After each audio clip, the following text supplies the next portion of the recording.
Elon Musk stood at the front of the conference room at SpaceX headquarters, his hands resting casually on the table. But the atmosphere in the room was anything but casual. The room was packed with SpaceX executives, engineers, and key employees, all of them anticipating the usual presentation. What they didn't expect, however, was the announcement that was about to follow.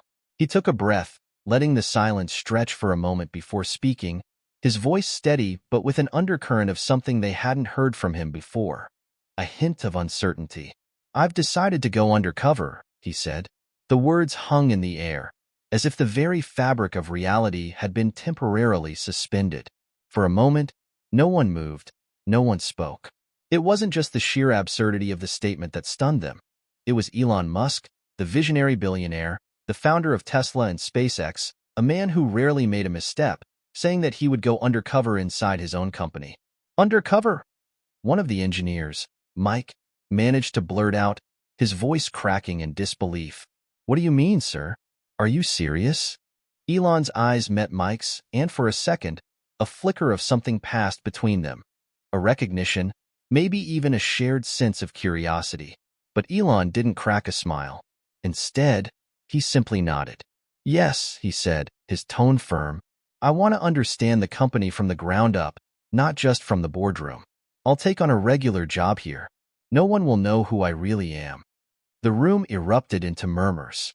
Some faces were filled with confusion, others with concern. The CEO of one of the most innovative companies in the world, the man who revolutionized space travel, was going to go undercover? Why? And what did that mean for the company? "Mr. Musk, with all due respect," Mike continued, his voice growing more cautious, "but this seems like a really strange idea. You've built SpaceX into what it is today.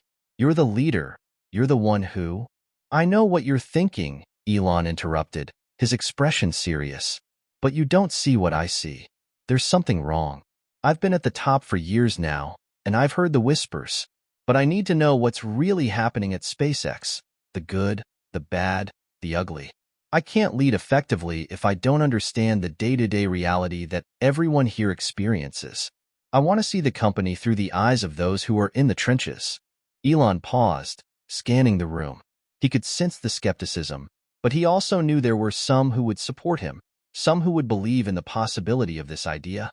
"I'm not doing this for any other reason than to make SpaceX better. I want us to reach the next level, but we can't do that if we're not honest with ourselves about what's really going on. We've become so successful that maybe we've gotten complacent." The room was silent for a moment as everyone processed his words. "Well, if you're serious about this..." Another executive, Sarah, spoke up. "What do you expect to find?" "I don't know yet," Elon replied, his voice softer now. "That's part of the reason why I'm doing this. I need to understand the issues, the problems that might not be immediately obvious to someone at the top. I want to see how things are really running." There was a long pause as the weight of his decision sank in. Finally, the silence was broken by the sound of a chair scraping back as one of the engineers stood up. "I guess, if you think this will help the company, then we support you," Mike said, his voice hesitant but sincere. "Thank you," Elon nodded. As he left the conference room, Elon's mind was racing. He knew this would be difficult. It wasn't just about disguising his identity and blending into the daily grind of SpaceX operations. It was about confronting the harsh truths that he might not be prepared for. What if the problems he uncovered were worse than he imagined? What if the company he had built from the ground up had dark corners he couldn't even see? But one thing was certain.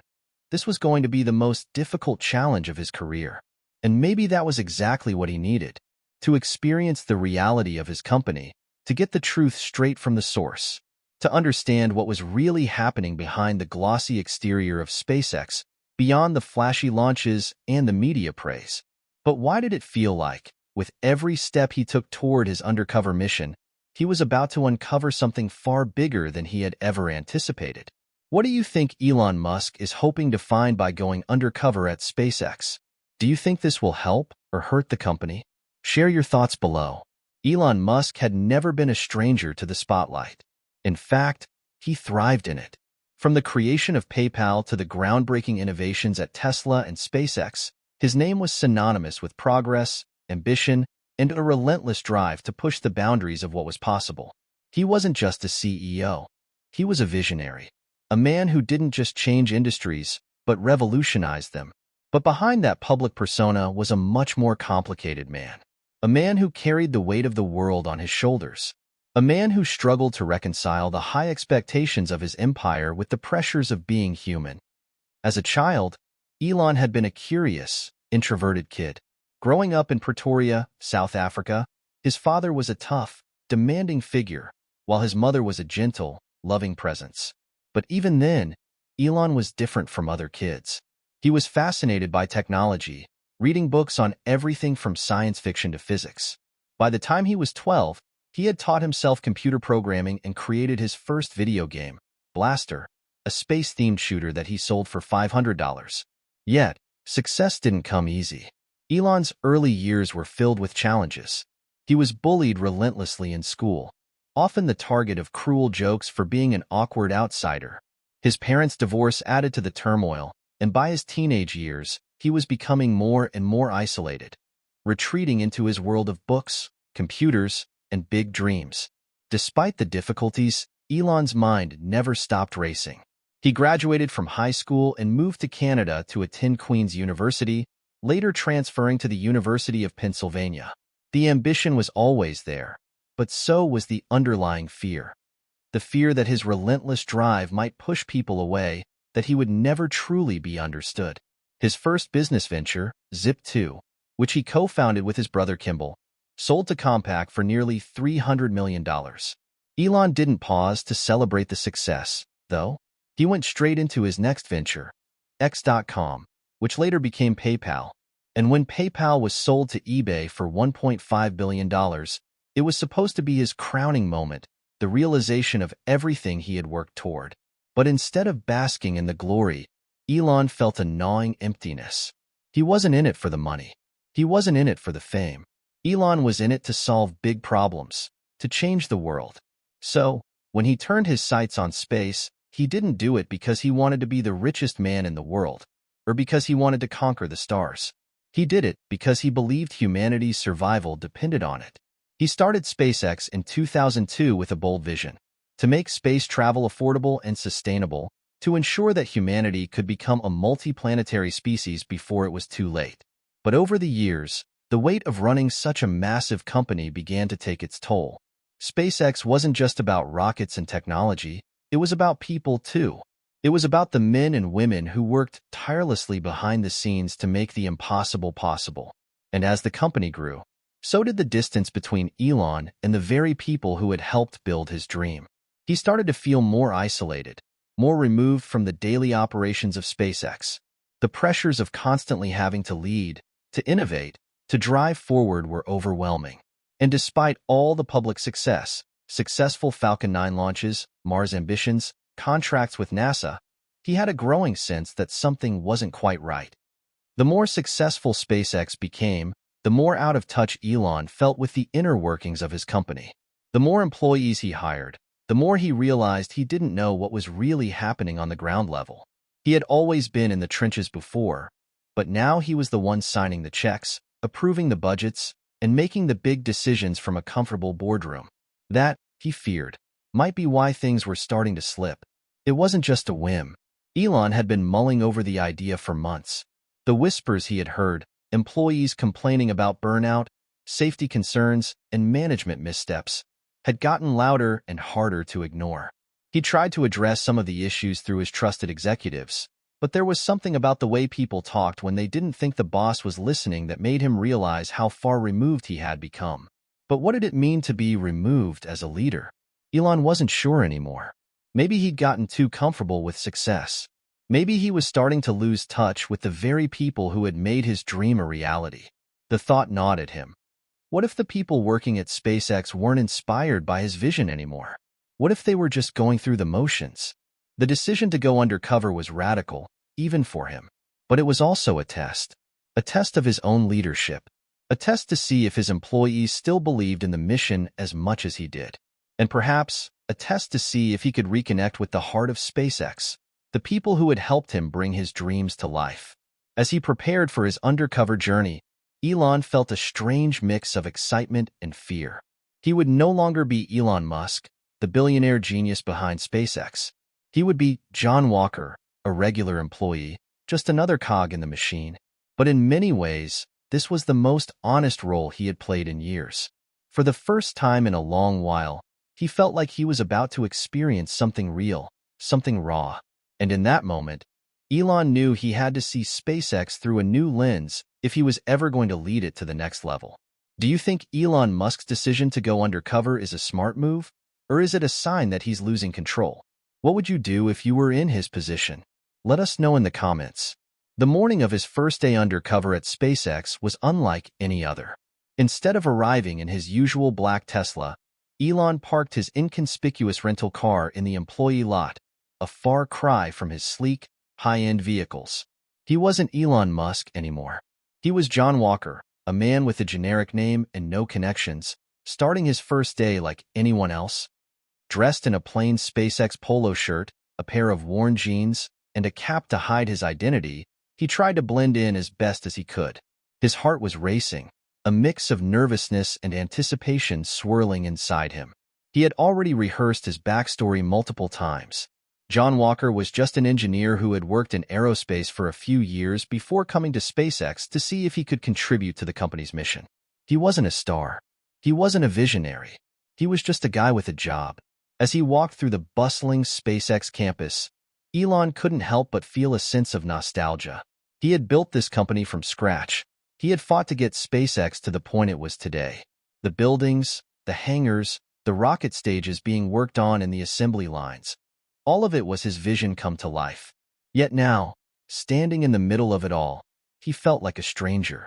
His first stop was the engineering office, a large open space with dozens of employees hunched over their workstations. They typed away on computers, poring over blueprints and discussing problems related to the next rocket launch. Elon, now John, took a deep breath and walked in. "Hey, are you the new guy?" A voice called out from behind him. Elon turned to see a young engineer, a woman in her mid-20s with a no-nonsense attitude and a fresh cup of coffee in her hand. She smiled at him, clearly expecting him to know the ropes. "Yeah," Elon replied, trying to sound as casual as possible. "John Walker. Just started today." The engineer's face lit up. "Great. Welcome aboard. I'm Sarah."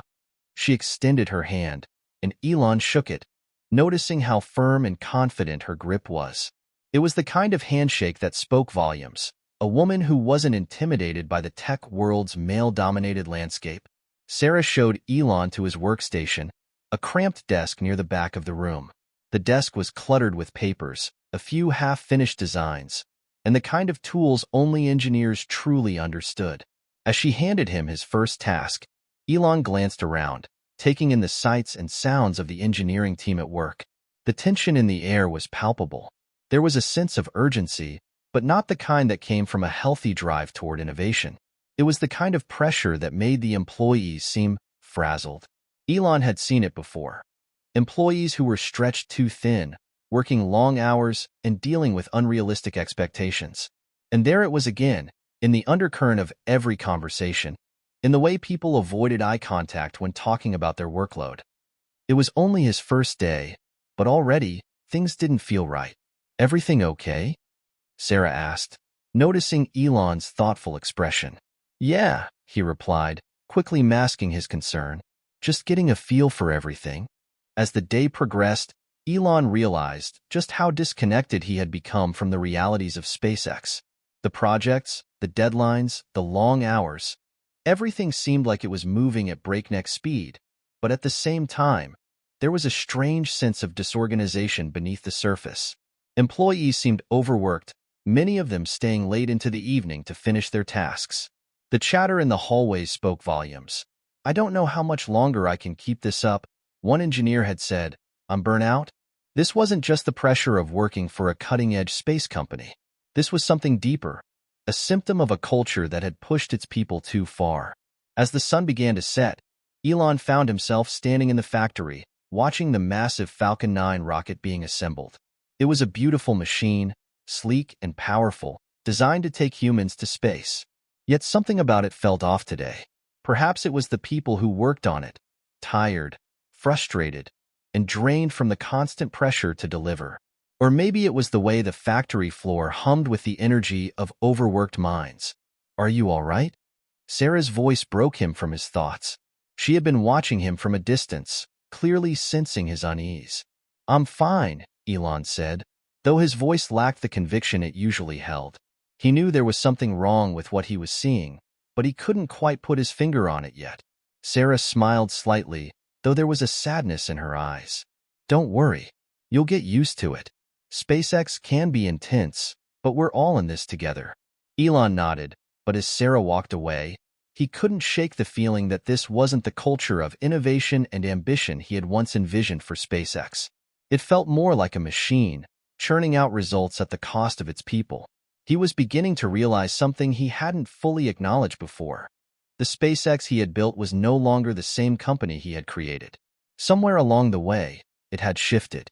And now, it was up to him to figure out why. After reading about Elon's first day undercover, what do you think he will uncover about SpaceX? Do you think the company's culture is in trouble, or is it just part of the high-pressure environment? Let us know your thoughts.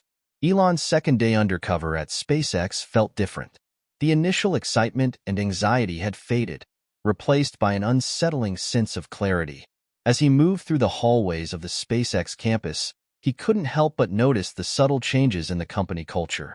The once thriving innovation hub now seemed like a pressure cooker, one that was dangerously close to boiling over. The first few days were tough. Elon threw himself into the grind, working alongside engineers and technicians on the shop floor. He wasn't just there to observe. He was doing the work. He was part of the team now, assisting with blueprints, offering suggestions, and doing the grunt work of designing components for future rockets. It was grueling and eye-opening, but he knew it was necessary if he wanted to truly understand the pulse of his company. What surprised him most was the sheer number of employees who were just tired. They looked worn out, sleep-deprived, and stressed to their limits. Conversations at lunch were rarely about the exciting missions ahead. Instead, they were filled with grumbling about long hours, missed family events, and the unrelenting pressure to meet unrealistic deadlines. Elon had always pushed his employees hard. He had made no secret of his high expectations for SpaceX's team. But seeing it from the inside, working alongside these people day in and day out, he realized just how much of a toll it had taken on them. It wasn't that the work was meaningless or that the team didn't care about the mission. It was that the passion they had once felt was being suffocated by burnout. And with every passing day, the disconnect between Elon and his employees grew wider. He was the man who had once inspired them with his vision of a better future, of sending humans to Mars, of revolutionizing space travel. But now, it seemed like those dreams had become distant memories, clouded by the constant rush to deliver the next milestone. On his third day, the tipping point arrived. Elon was assigned to a meeting with Sarah and a few other engineers who were discussing a new component for the Falcon 9. It should have been an exciting discussion, a chance to brainstorm and innovate. But instead, it quickly devolved into a heated argument. "I don't think we can meet the deadline," one of the engineers, Kyle, said, his voice tight with frustration. "We're already behind schedule, and we're being asked to deliver a product that's not ready. If we push it through now, it's going to be a failure." "We don't have a choice," Sarah responded, her tone sharp. "The launch window is coming up, and if we miss it, we'll lose the contract. Elon won't be happy if we push it back." There it was again. The looming figure of Elon Musk, even if he wasn't physically present in the room. The unspoken pressure to meet deadlines that were set with little regard for how realistic they were. The fear that if things didn't go according to plan, someone would face the consequences. Elon sat silently in the corner, watching the exchange. He wanted to say something that would shake them out of this cycle of desperation, but he couldn't. He was just John Walker, a new engineer with no authority. And part of him was scared that speaking up would reveal how much he already knew about the company's problems. The fear that the moment he stepped out of his undercover role, the truth would be laid bare, and it would be too late to fix things. After the meeting ended, Elon stayed behind to speak with Sarah. He could sense the toll it had taken on her, the weight of constant decisions that seemed to pull her in all directions. "How much longer can this go on?" Elon asked, his voice quiet. Sarah hesitated, clearly conflicted. I don't know. People are at their breaking point, John. You can see it. We all love SpaceX, but we're not machines. And sometimes, it feels like the mission comes before everything else. Elon's heart sank as he realized the extent of the problem. It wasn't just a few bad decisions or some misplaced priorities. It was a systemic issue that had infiltrated the very culture of SpaceX. People weren't just working long hours for a cause they believed in. They were burning out. They were sacrificing their lives for something they had once dreamed of, but now they were doing it out of fear and obligation, not passion. And it was happening under his watch. That night, as Elon sat alone in his small, nondescript apartment near the SpaceX campus, he couldn't shake the feeling that the company he had built, the company that was going to change the world, was on the verge of collapse. But how could he fix it? How could he restore the spirit of SpaceX without losing everything he had worked so hard for? The next day, Elon decided to take a different approach. Instead of hiding behind his undercover identity, he would confront the issues head-on. But he wasn't going to do it as the billionaire CEO of SpaceX. He was going to do it as John Walker, the engineer who had seen firsthand what was wrong. It was time to get real. He spent the day talking to more employees, listening to their concerns without the mask of leadership. In the break rooms, at lunch, in the hallways, he heard the same story over and over. People were exhausted. Morale was low. And, worst of all, they felt like their voices weren't being heard. By the end of the day, Elon was more convinced than ever that the heart of SpaceX wasn't just in the rockets or the technology. It was in the people. And if he didn't do something soon, he risked losing the very soul of the company. But just as he was preparing to make his move, something unexpected happened. As he walked past a group of engineers in the hallway, one of them, a young man named Lucas, caught his eye. "John," Lucas said, his voice tinged with urgency. "I need to talk to you." Elon stopped, surprised. Lucas was one of the quieter engineers, someone who had never really stood out before. "What's going on?" he asked, trying to maintain his undercover persona. Lucas glanced around nervously, ensuring no one else was listening. "I don't know how to say this, but there's something wrong with the launch schedule. I overheard a meeting yesterday. It's not just the Falcon 9 that's behind schedule. The Mars mission, there are massive delays no one is talking about." Elon's stomach dropped. Was this the breaking point? Was Lucas about to reveal something he wasn't prepared for? What do you think Elon will do with this new information about the Mars mission? Will he be able to fix the issues at SpaceX, or is the damage too deep? Share your predictions below. Elon stared at Lucas, his mind racing. The mention of the Mars mission, the very project that had driven him and SpaceX forward for years, made his heart skip a beat. If what Lucas was saying was true, if there were undisclosed delays and issues with the Mars mission, it could send shockwaves through the entire company. It could change everything. "What exactly did you hear?" Elon asked, trying to keep his voice steady, masking the unease that was beginning to settle in his chest. Lucas lowered his voice, looking around nervously before leaning in closer. "There are some parts of the mission that aren't getting the attention they need. The timeline, it's not realistic. I overheard some higher-ups talking about the possibility of delays, but no one's saying anything officially. They're trying to cover it up." Elon's mind whirled as he processed this new information. He had always known that there would be challenges with the Mars mission. The stakes were higher than ever. But hearing that people within SpaceX, his own team, were aware of the delays and were keeping it under wraps was a punch to the gut. It wasn't just about the technology or the rockets anymore. It was about trust. Trust between him and the people who believed in his vision. "You're sure about this?" Elon asked, his voice now tinged with urgency. Lucas nodded. "I overheard it myself. There's been talk about pushing the timeline without anyone knowing, even internally. It's like everyone's just pretending everything's fine." Elon swallowed hard. The secrecy, the fear of admitting failure. It wasn't just a breakdown of communication. It was a breakdown of everything he had worked to build. SpaceX was supposed to be a beacon of transparency, of pushing the limits of possibility with honesty and integrity. But what was the point of sending humans to Mars if they couldn't even be honest with themselves about their progress? "Thank you for telling me this," Elon said, feeling the weight of the moment pressing down on him. He had no idea how deep the problem ran, but he knew this wasn't just something that could be swept under the rug.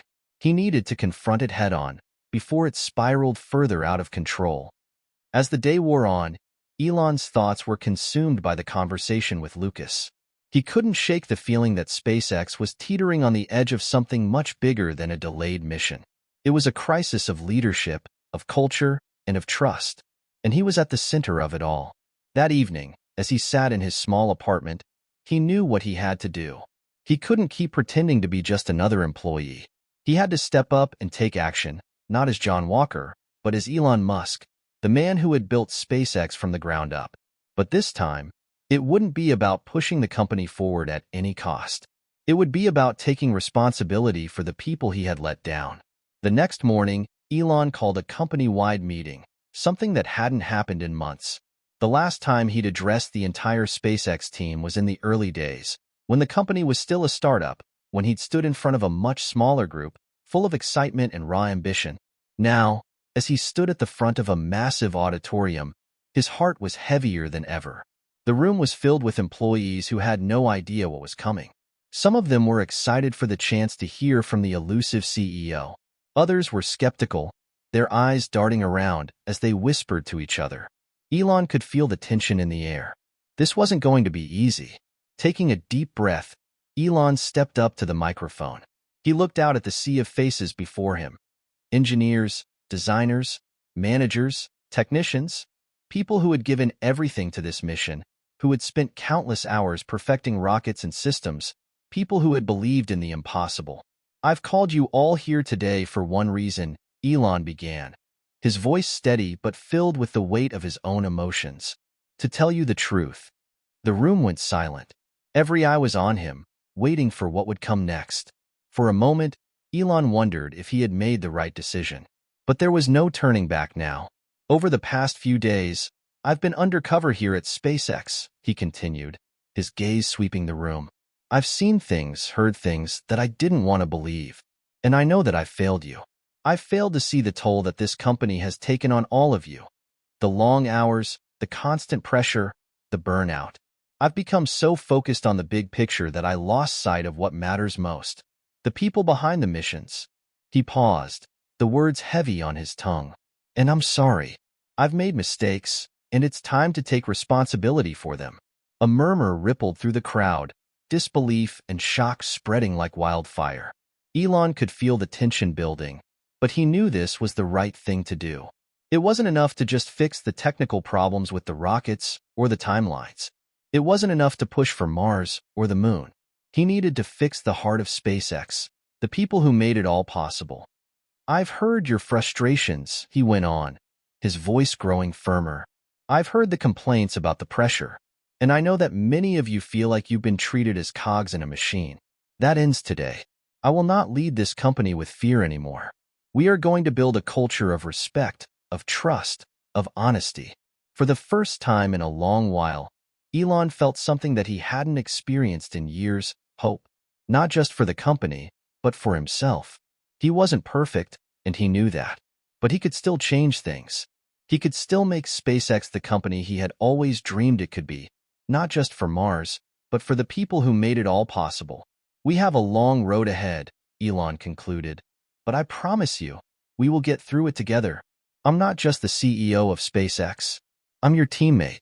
And together, we will create something that's bigger than any of us could do alone." As he finished speaking, the room was eerily quiet. But then, slowly, the applause began.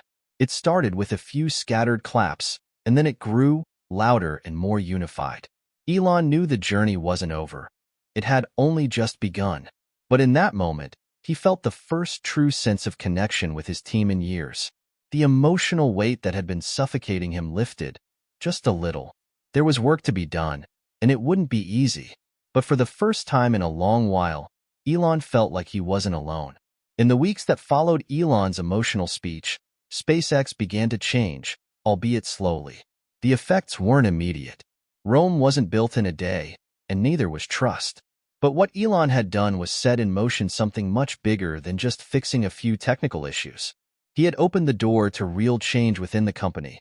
a chance for SpaceX to heal, to find its footing once again. Elon threw himself into rebuilding the company's culture. No longer just the aloof CEO overseeing from a distance, he became involved in every part of the process. He met with employees regularly, holding open forums where anyone could voice their concerns.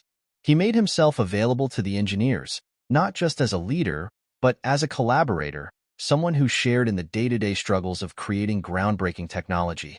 He also made the decision to overhaul the company's work-life balance. The 80-hour weeks were a thing of the past. Instead, Elon implemented new policies that allowed for flexible schedules, mental health days, and even mandatory time off after major launches. SpaceX had always prided itself on its ability to push the limits of what was possible in space travel, but Elon realized that they had been pushing the limits of human endurance for too long. The engineers, technicians, and support staff at SpaceX responded in kind. With the pressure lifted, morale began to improve. People started to feel heard again, and slowly, their passion for the company reignited. They remembered why they had come to SpaceX in the first place: to make history, to be a part of something bigger than themselves. But it wasn't just the internal changes that made a difference. Elon knew that to truly rebuild trust, he had to make things right on a larger scale. He publicly admitted to the delays in the Mars mission, taking full responsibility in front of the world. He spoke openly about the internal struggles and the difficult decisions he had made that led to the company's current situation. It was a bold move, one that earned him the respect of many, but also made headlines for all the wrong reasons. The media couldn't resist the temptation to criticize him for the failures, for not seeing the cracks earlier. But for every negative headline, there were countless messages from SpaceX's employees, many of whom had never spoken out before, expressing their gratitude for his honesty and leadership. In the following months, SpaceX launched several successful missions, some of which even exceeded expectations. The Mars mission, once delayed, was back on track. The company's renewed focus on its people allowed for a more sustainable pace, and the results spoke for themselves. The Falcon 9 rocket was launched with minimal setbacks, and the Dragon capsule, after going through rigorous testing, finally completed its successful mission to the International Space Station. But perhaps the most important achievement was the cultural shift. The employees at SpaceX felt a renewed sense of purpose. They weren't just working for a paycheck or to meet deadlines. They were working for a leader who genuinely cared about them.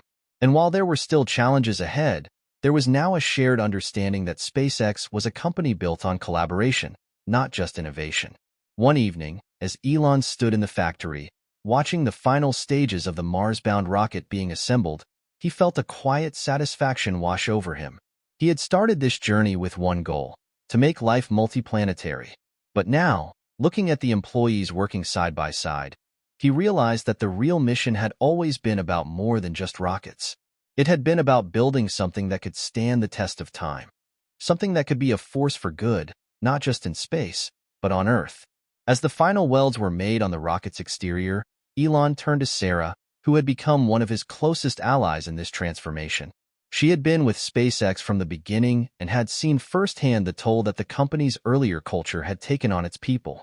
Her eyes were tired but filled with pride as she glanced over at the rocket, then back at him. "It's happening, isn't it?" she asked, her voice almost a whisper.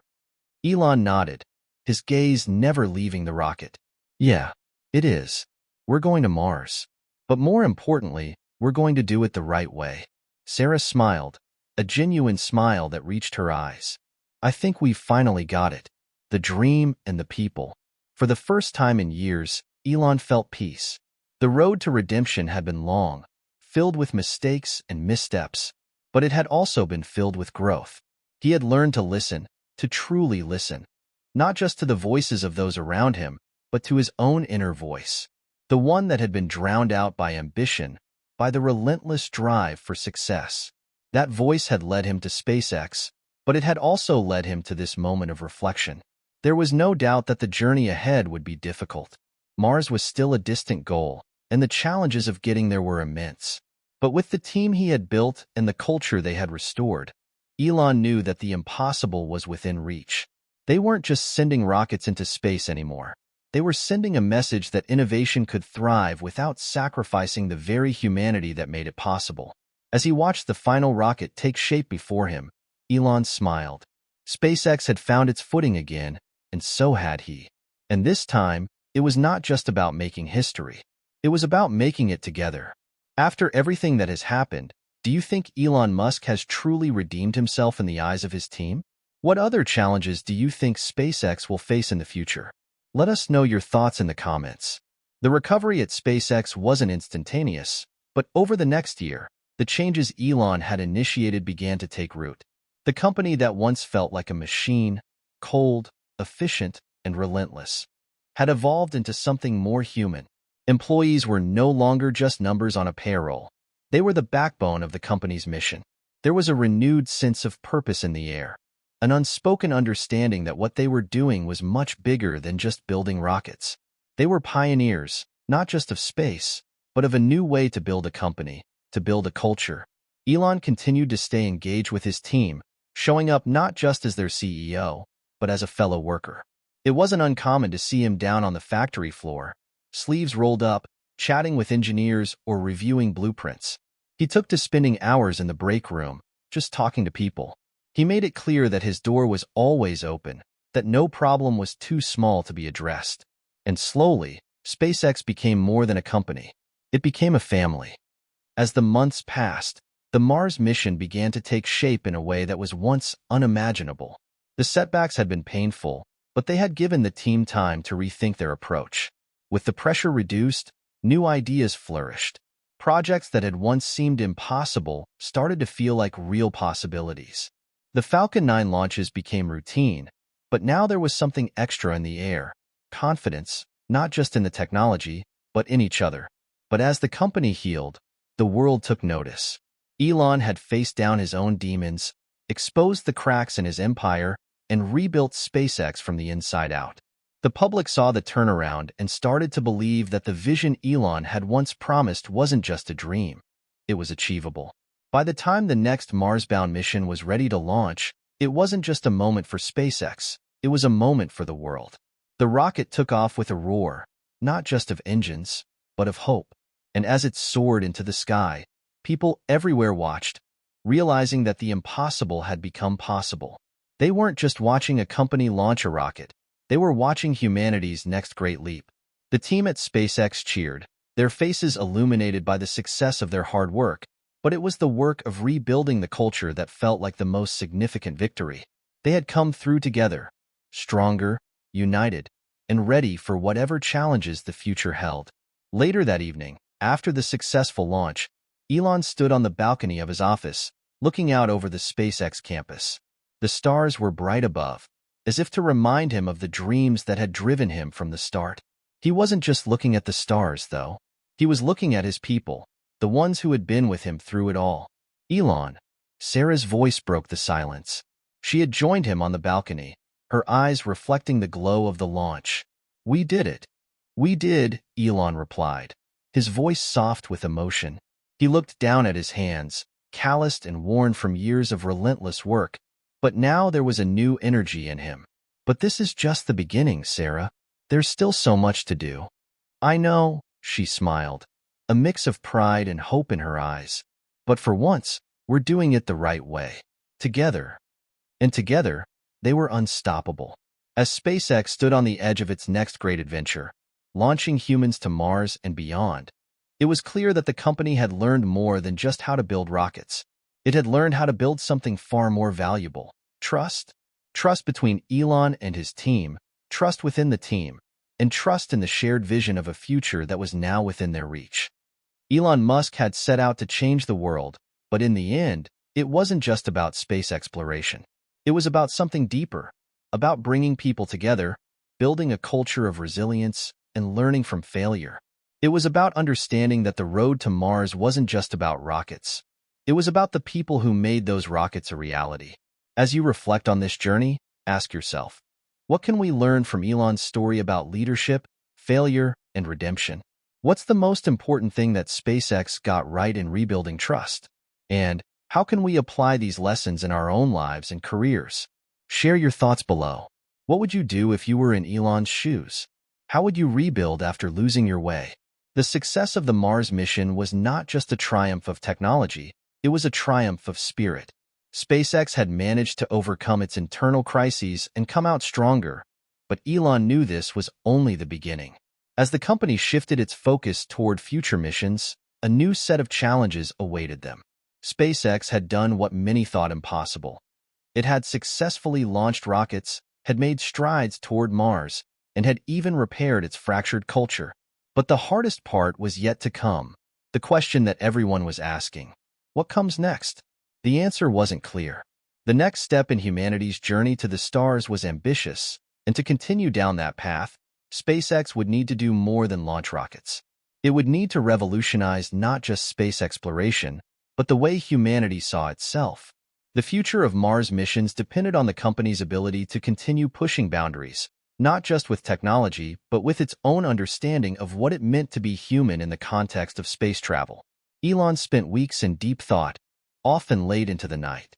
As he sat in his office overlooking the sprawling SpaceX campus, he couldn't help but feel the weight of what was ahead. Mars was just one stop on the road. The bigger vision, the true ambition, was to establish a permanent human presence beyond Earth, a self-sustaining colony on Mars, a future where humanity was no longer bound by the limits of one planet. But there was a problem. The colonization of Mars would take years, maybe even decades. SpaceX couldn't afford to slow down now. The vision of the company had always been ambitious, but it had grown beyond the scope of any single mission. SpaceX had proven that it could get to Mars, but the real challenge was building the infrastructure needed for human survival. Elon turned to his most trusted colleagues for guidance. Sarah was once again by his side, offering a level-headed perspective on the next phase of their journey. The entire leadership team, engineers, planners, designers, was mobilized. They spent countless hours in the conference rooms, drafting blueprints, assessing risks, and brainstorming solutions. The ideas were wild, some bordering on the fantastical, but they were all driven by one question. How do we make life on Mars sustainable? Elon was determined that SpaceX would not just be a transportation company. It would be a company that could pave the way for humanity's future. The new challenge would require massive advancements in multiple areas, from life support systems to energy sources, from communication systems to agriculture. They would need to design habitats that could withstand the harsh Martian climate, develop technologies to recycle air and water, and ensure that food could be grown on Mars. There were no easy answers. But as Elon sat in the midst of this colossal challenge, he couldn't help but think of what had brought them here in the first place. Ambition, vision, and an unwavering belief in the impossible. SpaceX had always been about doing what others thought couldn't be done. Mars was no different. It was a late evening when the breakthrough idea came. Sarah had been reading up on closed-loop systems, which would allow for sustainable recycling of air, water, and food in a confined environment. The idea had been floating around for some time, but Sarah's research brought it all together. She called Elon into her office to share what she discovered. Elon, I think we've been thinking about this all wrong, Sarah began, her voice tinged with excitement. We've been focusing on technology to get us to Mars, but the real challenge is creating the technology that will make life on Mars possible. Elon raised an eyebrow. Explain. She slid a stack of papers across the desk. I've been looking into closed-loop systems used in submarines and space stations. What if we could adapt them to create self-sustaining habitats? Instead of relying on Earth for resources, we could develop a system that recycles everything: air, water, food. It's not about just getting people to Mars. It's about getting them to live there. Elon sat back, the idea beginning to take shape in his mind. You're talking about creating a mini-Earth on Mars? Exactly, Sarah said, her eyes glowing with the spark of possibility. We've been designing ships and rockets to get people to Mars, but we need to think about how we'll sustain them once they get there. A self-sustaining ecosystem could make all the difference. If we can crack this, we won't just be sending people to Mars. We'll be making it home. Elon felt a surge of excitement. This was it. This was the next great frontier, not just for SpaceX, but for humanity. A living, breathing ecosystem on Mars. It was a daunting, audacious goal, but it was within reach. And it was exactly the kind of challenge that had driven him to create SpaceX in the first place. I think we can make it happen, Elon said, determination in his voice. But it's going to take every ounce of creativity and every bit of talent we've got. We'll need to develop new technologies, new ways of thinking. We can't just build rockets. We need to build an entire infrastructure, an ecosystem that can survive without Earth. The room buzzed with energy as the leadership team rallied around the new challenge. It would be months, perhaps years, before they could even begin testing this concept. But for the first time in years, Elon felt the spark of something truly monumental. This wasn't just about technology anymore. It was about humanity's future. It was about creating something that would not only change the world, but ensure humanity's survival beyond Earth. Elon and his team are now focused on making life on Mars sustainable, not just reaching the planet. Do you think this ambitious goal is achievable? What do you think is the most important step SpaceX should take to make it happen? Share your thoughts below. With the spark of excitement in the air, SpaceX moved quickly to initiate what would become the most ambitious project in its history: the creation of a self-sustaining ecosystem on Mars. Elon and his leadership team worked day and night, coordinating with scientists, engineers, architects, and environmental specialists from around the world. They were no longer just thinking about sending rockets to Mars. They were thinking about how to create a new world, one that could support human life indefinitely. The initial phase of the project was deceptively simple in its complexity. First, they needed to develop a viable, closed-loop system capable of recycling air, water, and food. This required breakthroughs in multiple fields: waste recycling, atmospheric control, agricultural technology, and energy production. In the early days, the team felt a mixture of excitement and frustration. Many ideas that seemed promising at first turned out to be impractical or unfeasible. But with each failure, they learned something new, refining their systems bit by bit. Elon was deeply involved in every aspect of the project, sometimes pushing his team harder than they thought was necessary. He often visited the labs and factories, providing input and encouragement, though always insisting that the team come up with their own solutions. It was clear to everyone involved that the stakes were higher than ever before. This wasn't just another mission. This was humanity's future. One of the critical breakthroughs came when Sarah and her team developed a biodome prototype that could generate oxygen and recycle carbon dioxide through a process known as bioregeneration. The biodome was designed to simulate the Martian atmosphere as closely as possible, using algae and specialized plants to produce breathable air. It was a radical solution, but it was also a step in the right direction. However, the challenges didn't stop there. The next hurdle was to develop a sustainable food production system. Elon had always been obsessed with the idea of creating a Mars garden, one that could produce enough crops to feed a small colony. Early tests with traditional Earth-based farming systems had failed miserably. The soil on Mars was too barren, and the radiation from the planet's weak atmosphere was too harmful for most plant life. But the breakthrough came when SpaceX partnered with a group of agricultural scientists working on advanced hydroponic systems.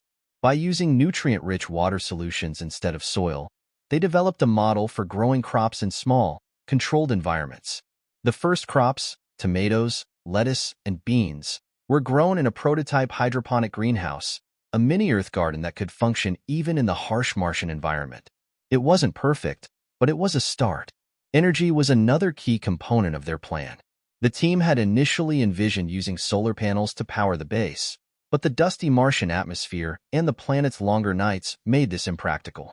Instead, SpaceX turned to nuclear energy, using small, portable reactors that could provide a continuous power supply, even during Mars' long winters. The progress was promising, but there were still countless obstacles ahead. The risk of radiation exposure to humans was a major concern. So Elon approved the development of advanced radiation shielding. This involved creating materials that could protect the Mars colony from harmful cosmic rays and solar radiation, something that had never been done before on such a large scale. They were also working on developing an artificial magnetic field generator, an idea Elon had read about in a scientific journal years ago but had dismissed as too far-fetched. But now, with the stakes so high, everything was on the table. Meanwhile, the global interest in SpaceX's Mars project grew exponentially. Governments, private companies, and the public were all watching with bated breath as SpaceX took on this audacious task. Elon was invited to speak at numerous international forums, where he laid out the company's vision for Mars colonization. His message was clear. The future of humanity depended on our ability to become a multiplanetary species. But there was more to it than that. Elon also spoke about collaboration. How, for the first time in history, nations and companies from around the world needed to come together to tackle the biggest challenge humanity had ever faced. The idea of a multinational space effort resonated with many world leaders, especially as they saw the long-term benefits of a sustainable Mars colony. New technology, new industries, and perhaps even new resources. Space exploration, once seen as the domain of superpowers like the United States and Russia, was now becoming a truly global endeavor. For the first time in decades, there was real hope that space could unite humanity instead of dividing it. Elon's personal commitment to the Mars project, however, went far beyond business interests. He had often said that his goal was not to simply create a company or make money. It was to ensure the survival of humanity. "We are on the brink," he often said to his team, "on the brink of becoming a multiplanetary species. And that's the kind of future I want to see." But the pressure was immense. As more and more people around the world turned their attention to Mars, the scrutiny of SpaceX's progress increased. The media covered every move, highlighting both the triumphs and the setbacks. Every small failure was amplified, every delay dissected and analyzed. And with each delay, the critics grew louder. It wasn't just the media that was critical. Some of SpaceX's investors began to grow nervous. After all, the Mars mission was still years away from even being feasible, let alone profitable. But Elon remained undeterred. For him, this was never about short-term gain. It was about the legacy he would leave behind. The global challenge was not just about overcoming technical hurdles. It was about convincing the world that SpaceX, a private company, could lead humanity to the stars. And Elon knew that every success they achieved, no matter how small, would be one step closer to proving it. The Mars project is progressing, but it's clear that the road ahead will be full of obstacles, both technical and political. Do you think SpaceX will be able to pull this off? What do you think are the biggest challenges they still need to overcome? Let us know your thoughts in the comments below. As SpaceX's Mars mission progressed, the stakes grew higher, and so did the scrutiny. What had once been a small, niche aerospace company known primarily for its reusable rockets was now thrust into the global spotlight. The media, especially the mainstream press, was watching every move, waiting for the next failure to report on, the next slip-up to highlight. Elon Musk, as always, was the center of it all. The man who had promised to change the course of history was now being held accountable for every single step of the journey. Elon was no stranger to public pressure.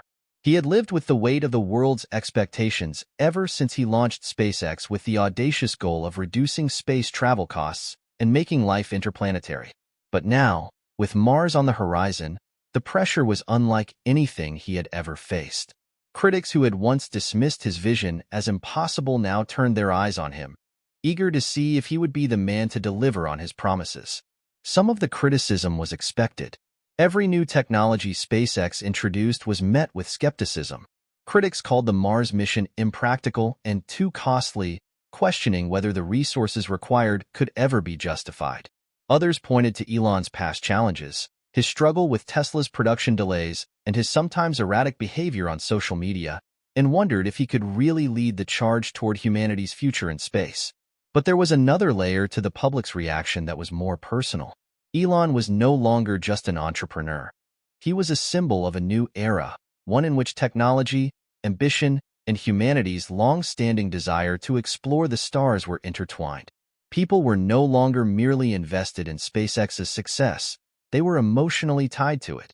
Elon had made promises, not just about rockets or Mars missions, but about the future of the human race. The public wanted to believe in him. They wanted to believe that humanity could overcome its challenges and build a new world. And with that belief came an even heavier weight. To cope with the mounting pressure, Elon retreated further into his work. He often shut himself in his office late at night, combing through reports, talking to engineers, or drafting new plans. But even he couldn't avoid the inevitable questions. In public forums and during interviews, the press relentlessly probed him. When will you make it to Mars? How realistic is your timeline? What happens if something goes wrong? At first, Elon answered these questions with his usual confidence, framing SpaceX's Mars mission as an ambitious but achievable goal. He talked about the excitement of exploring the unknown and the potential for new technologies that could transform life on Earth. But as time went on, the relentless questioning began to take its toll. He was no longer just a visionary entrepreneur. He had become a man carrying the weight of humanity's hopes on his shoulders. One day, during a press conference held to announce the latest update on SpaceX's Mars project, Elon found himself under fire. A reporter, who had been attending these conferences for years, stood up and asked the question that everyone had been waiting for. Elon, let's be real. You've made promises about colonizing Mars, about a self-sustaining ecosystem, but we're years away from making that a reality. How can you justify this project when so many people are struggling here on Earth? Is this just another vanity project for a billionaire looking to leave the planet when things get tough? The room fell silent. The words hung in the air, sharper than any technical critique. Elon stood there, his mind racing. It was a question that had been asked before, but never so directly, and never with so much emotion behind it. The thought that the Mars mission was an escape route, a plan to abandon Earth's problems, was a sentiment he had long feared. For a moment, Elon's mind went blank. He had always been able to give an answer, a vision of a better future, a reason for why he believed the mission was worth the risk. But today, the question hit too close to home. Was he really doing this for humanity's benefit, or was it for something else? He paused, then looked directly at the reporter. The goal of SpaceX has always been to give humanity a future beyond Earth, Elon said slowly, his voice calm but measured. I understand the concerns. I really do. There's a lot of suffering, a lot of problems on Earth. But we can't ignore the fact that Earth's resources are finite. The reality is, our planet won't be able to sustain an ever-growing population forever. And that's why we need to look beyond our home. Mars is a step toward ensuring the survival of humanity, not as an escape, but as a way to give us options. Elon's voice grew steadier as he continued. It's not about abandoning Earth. It's about preserving our future, so that we can have the resources, the freedom, and the ability to solve the problems we face today. The technology we develop for Mars, the innovations that will come from building a self-sustaining ecosystem, will help solve problems here on Earth. That's the reality. If we don't push forward, we risk stagnation, and that's the last thing we need right now. The room remained silent for a moment, but Elon could feel the tension start to ease.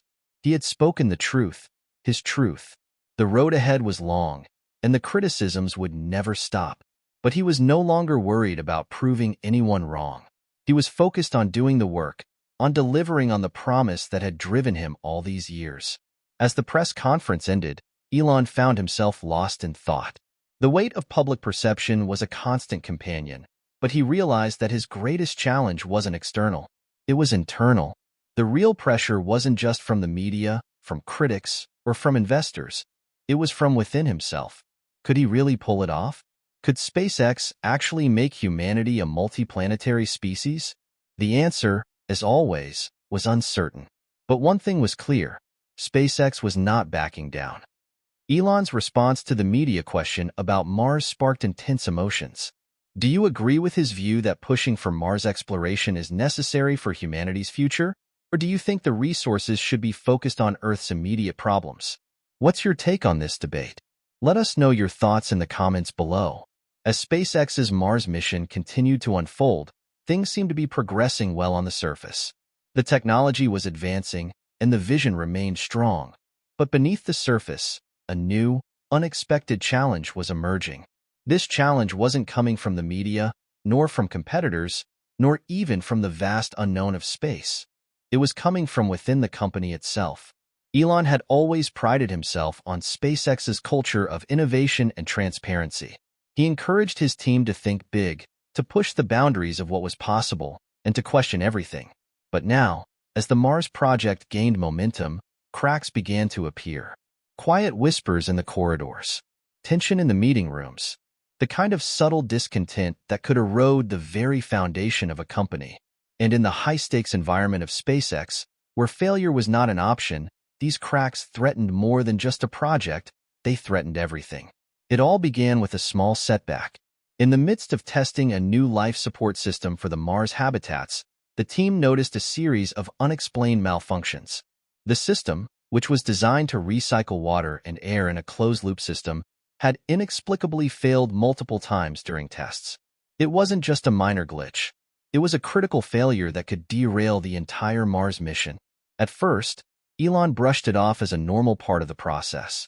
Testing systems for Mars was always going to be tricky. Mistakes were inevitable. But when a second, then a third failure occurred, Elon's patience began to wear thin. The engineering team was puzzled. Everything should have been working fine. The system had been tested on Earth, and there had been no issues. Then came the fourth failure, and with it, a chilling realization. This wasn't just a series of technical mishaps. Someone had sabotaged the system. At first, Elon didn't believe it. He couldn't. But when the team ran through their troubleshooting process and found that key components had been intentionally tampered with, wires cut, data logs deleted, key settings altered, he knew something was wrong. Someone from within the company was actively working to undermine their progress. Elon was furious. This wasn't just a betrayal of SpaceX. It was a betrayal of humanity's future. Mars wasn't just a goal. It was an imperative, something that would change the course of history. And someone within the organization was trying to destroy that dream. The first person Elon turned to was Sarah.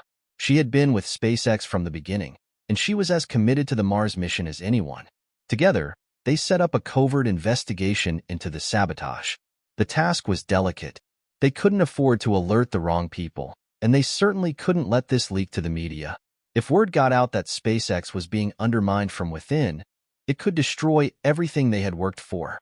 For weeks, they combed through the data, interviewed team members, and slowly, they began to piece together the puzzle. The sabotage wasn't random. It was targeted. The tampering had been methodical, and the person responsible had intimate knowledge of the systems they were working on. This was someone with both technical expertise and access to sensitive information. The breakthrough came when they discovered a pattern. The sabotages had been occurring after meetings where certain engineers and managers had been present. Ones who were also known to have been disgruntled about the direction of the Mars project. The employees who had been involved in the sabotage had been questioning the cost of the mission, the long timelines, and Elon's leadership. They believed that Mars colonization was a far-fetched pipe dream, an expensive distraction that would only lead to failure. It wasn't long before they identified the culprit, an engineer named Jake Hunter, a senior systems architect who had worked on some of SpaceX's earliest projects. Jake had been with the company for years, and at one time, he had been one of Elon's most trusted lieutenants. But over the past year, he had grown disillusioned. He had been vocal about his concerns with the Mars mission, criticizing the unrealistic timelines and the immense resources it was consuming. When SpaceX began to double down on its Mars plans, Jake had grown increasingly frustrated, believing the mission was doomed to fail. The sabotage was his way of making a statement, a way to slow down what he saw as a reckless pursuit. He wanted to force the company to focus on more immediate, practical goals rather than something so far-fetched and expensive. Elon and Sarah confronted Jake in a private meeting. The tension in the room was palpable. Jake initially denied everything, but as the evidence piled up, his demeanor shifted. He knew his days at SpaceX were numbered. He had been caught, but his justification for his actions was chilling. "I didn't want to see the company destroy itself," Jake said quietly. "I believe in SpaceX. I believe in what we can do. But Mars? It's a fantasy. We're burning through resources that could be used for Earth's problems.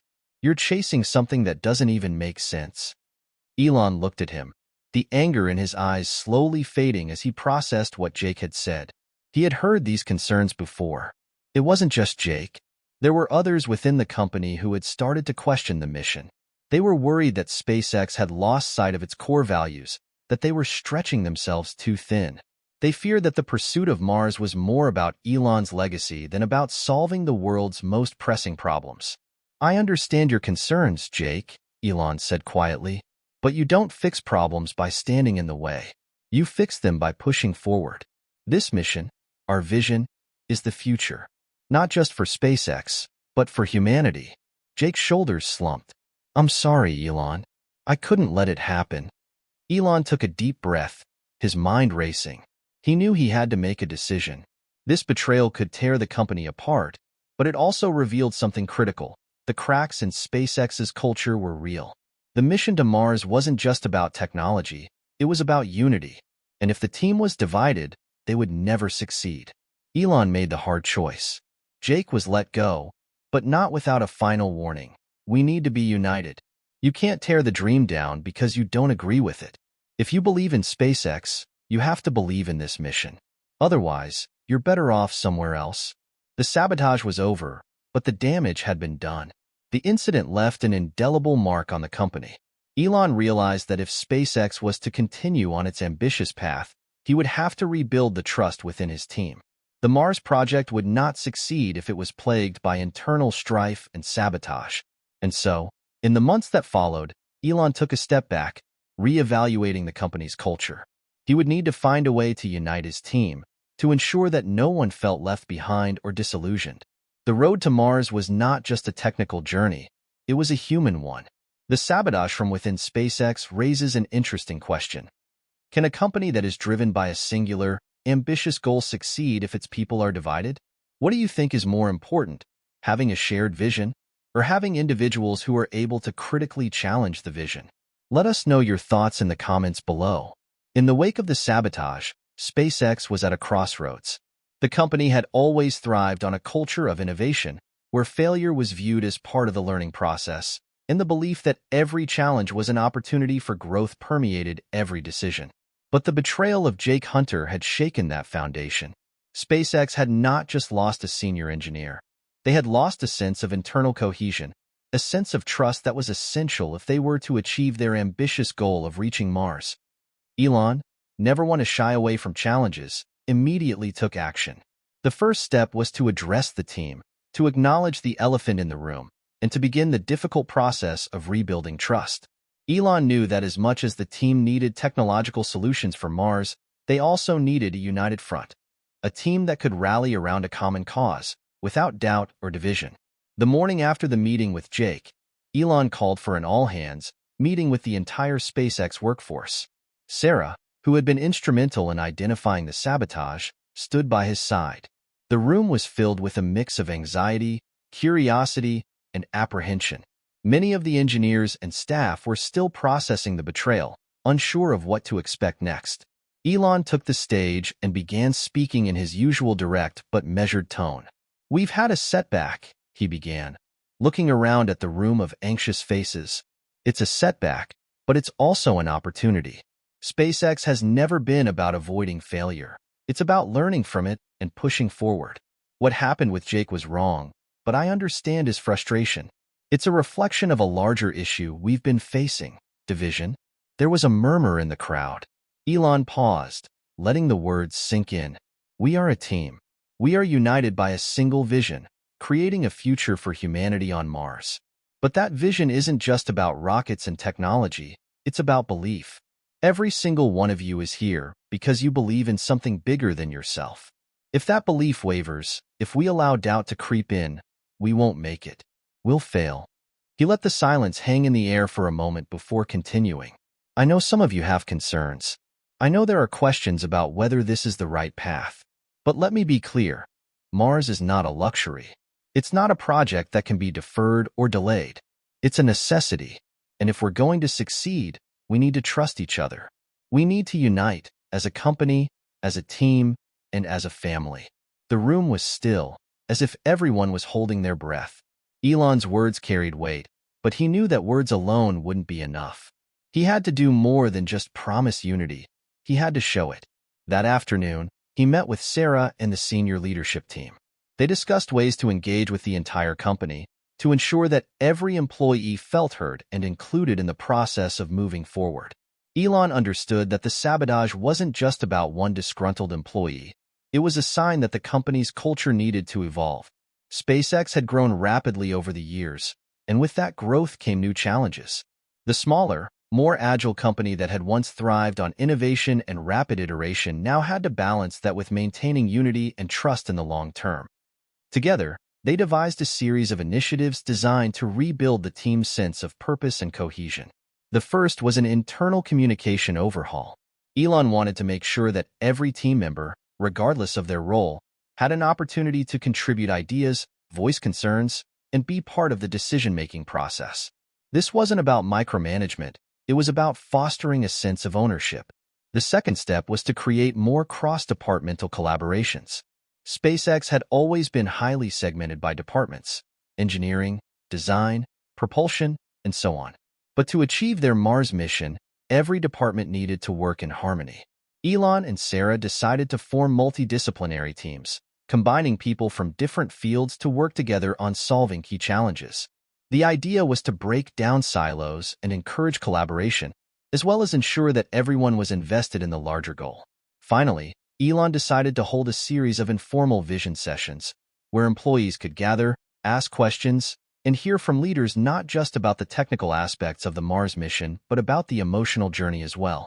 These sessions weren't about addressing failures, but about reaffirming the collective vision and fostering open dialogue. Elon understood that SpaceX's strength was its culture of innovation, but to truly thrive, that culture needed to be built on a foundation of trust, transparency, and mutual respect. As the weeks went by, the changes began to take hold. The team's morale slowly lifted as people saw that SpaceX was truly invested in their well-being and in maintaining an open dialogue. Elon, ever the workaholic, made a point to visit the teams more regularly, not just to check on progress but to listen, to hear what was on their minds, what they needed, and how they felt about the direction they were headed. In one of the vision sessions, Elon shared a personal story that struck a chord with the team. He talked about his early days at SpaceX, the times when failure seemed inevitable, when investors and even his own family doubted him. But through all that adversity, he never gave up. He believed in the mission, and he believed in the people around him. When we started this company, he said, I was told I was crazy, but I wasn't. I just saw a future that others didn't. And that's the same future we're building now. A future where humanity is not bound by the limitations of Earth. A future where we are a multi-planetary species. And we're not just building rockets, we're building a future. And I need each and every one of you to be a part of that. The sincerity in his voice, the passion in his eyes, resonated with the team. It wasn't just about the technical challenges anymore. It was about a shared vision, a belief that their work could change the course of history. As the months passed, the transformation at SpaceX was undeniable. There was still work to be done, and challenges remained, both technical and personal. But the sense of unity that Elon had worked so hard to restore began to take root. The sabotage, the doubts, and the criticism that had plagued the company were starting to fade, replaced by a renewed sense of purpose and determination. SpaceX wasn't just a company anymore. It was a movement that had the potential to redefine humanity's future. And for the first time in a long while, Elon truly believed that they could do it. Together. Rebuilding trust after a betrayal is a huge challenge, especially in a high-stakes environment like SpaceX. Do you think Elon's focus on transparency and collaboration will be enough to heal the divide? Or is it too late? What would you have done in his place? Let us know your thoughts in the comments below. Months had passed since the sabotage incident, and SpaceX had transformed into a more unified, driven organization. The days of internal strife and whispered doubts seemed to be behind them. The team, under Elon's leadership, had pulled together, and their focus was sharper than ever. The Mars mission, once an idea fraught with uncertainty, was now a tangible, imminent reality. The final countdown had begun. It was late summer when SpaceX achieved a significant milestone. After years of setbacks, redesigns, and incremental progress, they had successfully completed the first full prototype of the Starship system. The enormous, stainless steel spacecraft, designed for long-duration space travel and interplanetary colonization, stood gleaming under the lights of the SpaceX test facility. It was an awe-inspiring sight, one that embodied the company's bold vision for the future. Starship, now fully integrated with its Super Heavy booster, was ready for its first uncrewed orbital test flight. Elon stood at the edge of the launch pad, gazing up at the towering Starship. The wind rustled his jacket as the engineers and technicians scrambled around, preparing for the test. The air was thick with anticipation. It had been a long, grueling road to get here. Many had doubted the mission. Many had questioned its feasibility. But here it was, standing proudly before him. The key to humanity's future in space. "This is it," Sarah said, standing next to him. "After everything, this is the moment we've been working for." Elon nodded but didn't speak. He was too focused, too deep in thought. There was no room for doubt now. They had come too far, and they couldn't afford failure. Not now. The pressure was suffocating, but it was also exhilarating. For the first time, the reality of SpaceX's dream seemed within reach. They weren't just sending rockets into orbit anymore. They were sending humanity's hopes and dreams into the cosmos. As the countdown clock ticked away, Elon felt a strange mix of emotions. Fear, excitement, pride, but most of all, a deep sense of responsibility. This wasn't just about him, or about SpaceX. This was about everyone on Earth. If this mission succeeded, it wouldn't just be a triumph for SpaceX, it would be a triumph for all of humanity. The tension in the room was palpable. Engineers and technicians monitored every system, checking and double-checking data, ensuring that everything was in perfect working order. Elon had always been a perfectionist, but even he knew that some things were out of his control. The unknowns of space were vast, and despite all their preparation, they couldn't predict what would happen once the rocket launched. As the final seconds of the countdown approached, Elon felt his pulse quicken. He had done everything in his power to ensure that this mission would succeed, but there were always risks. The journey to Mars was an unforgiving one, and the challenges of space travel were immense. But this was the first step, one small step, but one that could change everything. T-minus 30 seconds, the voice from the control center called out. Elon stepped back, his eyes still fixed on the rocket. He could feel the vibrations of the countdown reverberating through the ground beneath him. T-minus 10, 9, 8. The room held its breath. 7, 6, 5. Elon's mind was racing. This was it. If this launch succeeded, they would be on their way to realizing their vision for Mars. If it failed, the future would be uncertain. 4, 3, 2. The engines ignited with a roar, and the ground beneath their feet shook violently as the super heavy booster launched Starship into the sky. A brilliant plume of fire and smoke erupted as the rocket began its ascent. The crowd watching from the facility erupted into applause and cheers, but Elon remained still, his eyes never leaving the rocket as it ascended into the atmosphere. This was the moment, the culmination of years of work, millions of hours of labor, and billions of dollars of investment. But even as Starship soared into the sky, Elon couldn't shake the feeling that the real journey was only just beginning. The first uncrewed orbital test flight of Starship was a resounding success. The rocket completed its full trajectory, launching into low Earth orbit and returning safely to Earth. The engineers and mission control erupted into celebration, but Elon, always cautious, remained focused. The test flight had proven that the Starship system could handle the basics of space travel, but there was still a long way to go before they could begin the actual mission to Mars. In the days following the successful launch, SpaceX ramped up its preparations for the next phase. The team had already started planning for the next series of missions, this time with crewed flights.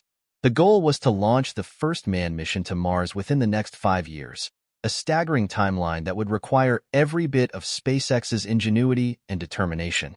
But there was something more, something that had become clear to Elon over the past few months. The Mars mission was not just a technical challenge. It was a human challenge. The people who would make the journey to Mars would not just be astronauts. They would be pioneers, stepping into the unknown. They would need more than just technology to survive. They would need to be prepared mentally, emotionally, and physically for the immense challenges they would face on the Red Planet. Elon spent late nights talking with his team, not just about the rockets or the habitats, but about the human side of the mission. He knew that the first crewed mission to Mars would be unlike anything humanity had ever undertaken. It wouldn't just be a scientific endeavor. It would be a profound journey of human spirit, resilience, and hope. One evening, as Elon sat with Sarah, discussing the future of the Mars program, he turned to her with a sense of quiet determination. "We're not just building rockets," he said, his voice firm. "We're building a new chapter in human history. A chapter where we go beyond Earth, where we establish a new home, a new civilization. And it starts now, right here." Sarah nodded, her face reflecting the same determination. "We'll make it happen," she said, her voice resolute. "We have to." Elon smiled, feeling a renewed sense of purpose. The road ahead was still filled with uncertainty and challenges, but they were ready. The first step had been taken. The dream was alive, and they were no longer chasing an idea. They were chasing the future. SpaceX's successful test flight of Starship has brought them closer to Mars than ever before. What do you think will be the biggest challenge for the first humans to land on Mars? Is it the technology, the journey itself, or something else entirely? Let us know your thoughts in the comments below.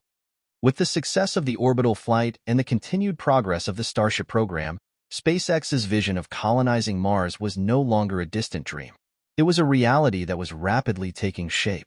The clock was ticking down to the first crewed mission to Mars, a monumental step that would solidify SpaceX's place in history.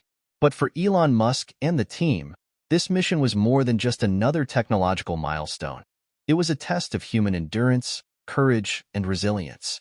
The challenges ahead were not only mechanical or logistical but deeply human. Months of preparation had gone into selecting the crew. The astronauts chosen were the best of the best, highly skilled, experienced, and mentally tough. But this wasn't going to be like any other mission they had faced. This wasn't just a trip to the moon, or even a long-term stay at the International Space Station. This was Mars, the vast, desolate, and unforgiving red planet. The crew consisted of 4 individuals: Commander Dr. Rachel Adams, a veteran astronaut and season leader; Dr. James Lee, a geologist with extensive knowledge of planetary geology; Lieutenant Michael Garcia, a military pilot with a strong background in high-pressure missions; and Dr. Hannah Sato, a biologist specializing in space agriculture. They were the chosen few who would carry the hopes of all humanity to Mars. Elon stood with Sarah and the senior team at the launch facility, watching as the crew made their final preparations. The sense of gravity in the air was palpable. This was the culmination of everything they had worked for. But as much as SpaceX had accomplished, there was still a lingering uncertainty. Could they truly make a successful journey to Mars? Would the crew survive the nearly 9-month journey? Would humanity's first steps on another planet go as planned? "We've done everything we can," Elon said quietly, turning to Sarah. "Now it's up to them." Sarah nodded, but there was no hiding the anxiety in her eyes. The stakes had never been higher. The crew boarded the Starship, now renamed Pathfinder, for the mission, and the final countdown began. The launch was set for the following morning, and as the time approached, the atmosphere was tense but hopeful. Each of the crew members knew what they were up against. The mission was fraught with dangers, but it also represented the next step in humanity's evolution. The thrill of exploration was tempered by the risks, but each crew member had made a solemn vow to face those risks head-on. As the engines roared to life, sending the spacecraft soaring into the sky, Elon watched with a mix of awe and fear. The moment of truth had arrived. The journey to Mars had been long and grueling. The crew spent months in the cramped confines of Pathfinder, living in a small, controlled environment as they endured the psychological and physical strain of deep space travel. The isolation had tested their resolve, pushing them to their limits. Despite the risks and occasional setbacks, the crew had remained focused, driven by the knowledge that they were part of something far bigger than themselves. The journey had not been without its complications. The spacecraft had experienced some technical issues with its life support systems, forcing the crew to spend hours conducting repairs. There had been moments of doubt, but through it all, they had leaned on each other. Commander Rachel Adams had been a calming presence, guiding the team through each challenge with calm efficiency. Dr. James Lee spent much of his time preparing for the geology research he would conduct once they landed on Mars. His excitement was palpable. He was about to be the first human to study the surface of another planet up close. Lieutenant Michael Garcia had kept his military training sharp, conducting regular drills and ensuring that everyone remained physically fit during the long journey. Dr. Hannah Sato had focused on growing small crops of food, testing whether space agriculture could thrive on Mars. As Pathfinder entered Mars orbit, the excitement on board was contagious. The red planet loomed in the distance, its barren surface stretching out beneath them. It was surreal. They had come so far, across millions of miles of space, and now they were about to make history. But there were still challenges ahead. The most important one, landing. The crew began the final preparations for the descent, ensuring that all systems were ready for the historic landing. The world watched from Earth, holding its collective breath as Pathfinder began its descent toward the surface of Mars. The descent to Mars was one of the most complicated maneuvers in the history of space travel. Unlike the Moon, Mars had a thin atmosphere, making it difficult to slow down during re-entry. The starship's heat shields were designed to protect it from the intense heat generated by the atmospheric friction, but there were no guarantees. It was an engineering marvel, but it was also a gamble. As the spacecraft plummeted through Mars' atmosphere, the crew could feel the heat and pressure building. The descent was turbulent, with the spacecraft shaking violently. Elon watched from the control center, his heart racing as he knew the team was about to face one of their most dangerous moments. Deceleration rates nominal, came the voice from mission control, but that didn't mean the danger was over. The final landing phase required precision, too fast, and they risked crashing. Too slow, and they would run out of fuel. Commander Rachel Adams' voice came through the intercom, calm despite the chaos around her. "This is it, everyone. Get ready. We're going to make history." With a final burst of thrust, Pathfinder landed on the Martian surface, kicking up red dust and settling gently into the barren landscape. The crew had made it. They were on Mars. The crew had survived the hardest part, the descent. Now, they stood on the Martian surface, their boots leaving prints in the red soil. The moment was surreal. The planet, though desolate and inhospitable, seemed to stretch out infinitely before them. It was a landscape like no other, vast, empty, and beautiful in its starkness. The crew spent the first few hours establishing their base camp, securing the Pathfinder, and setting up their habitat.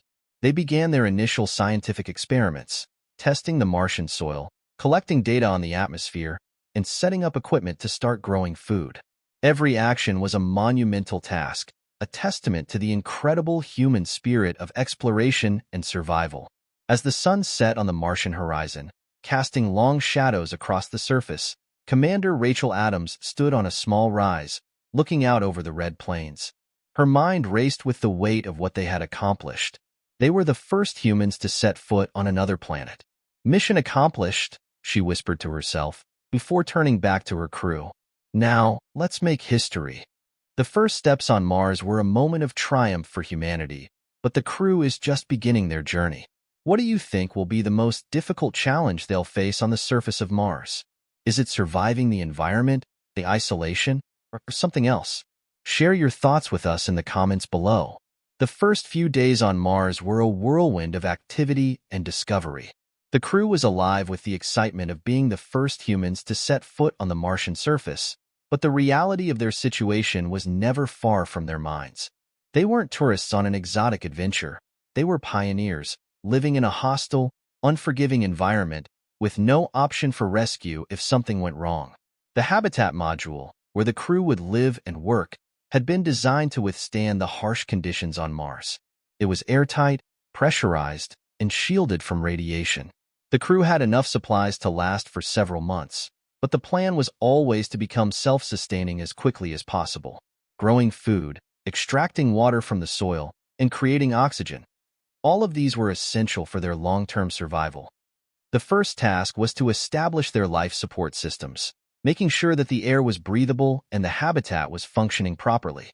Dr. Hanasato, the biologist, immediately began working on setting up a small greenhouse to grow crops. The Martian soil, although rich in minerals, was devoid of the nutrients needed for most Earth plants. Hannah knew that growing food here would be one of their greatest challenges, but she was determined to make it work.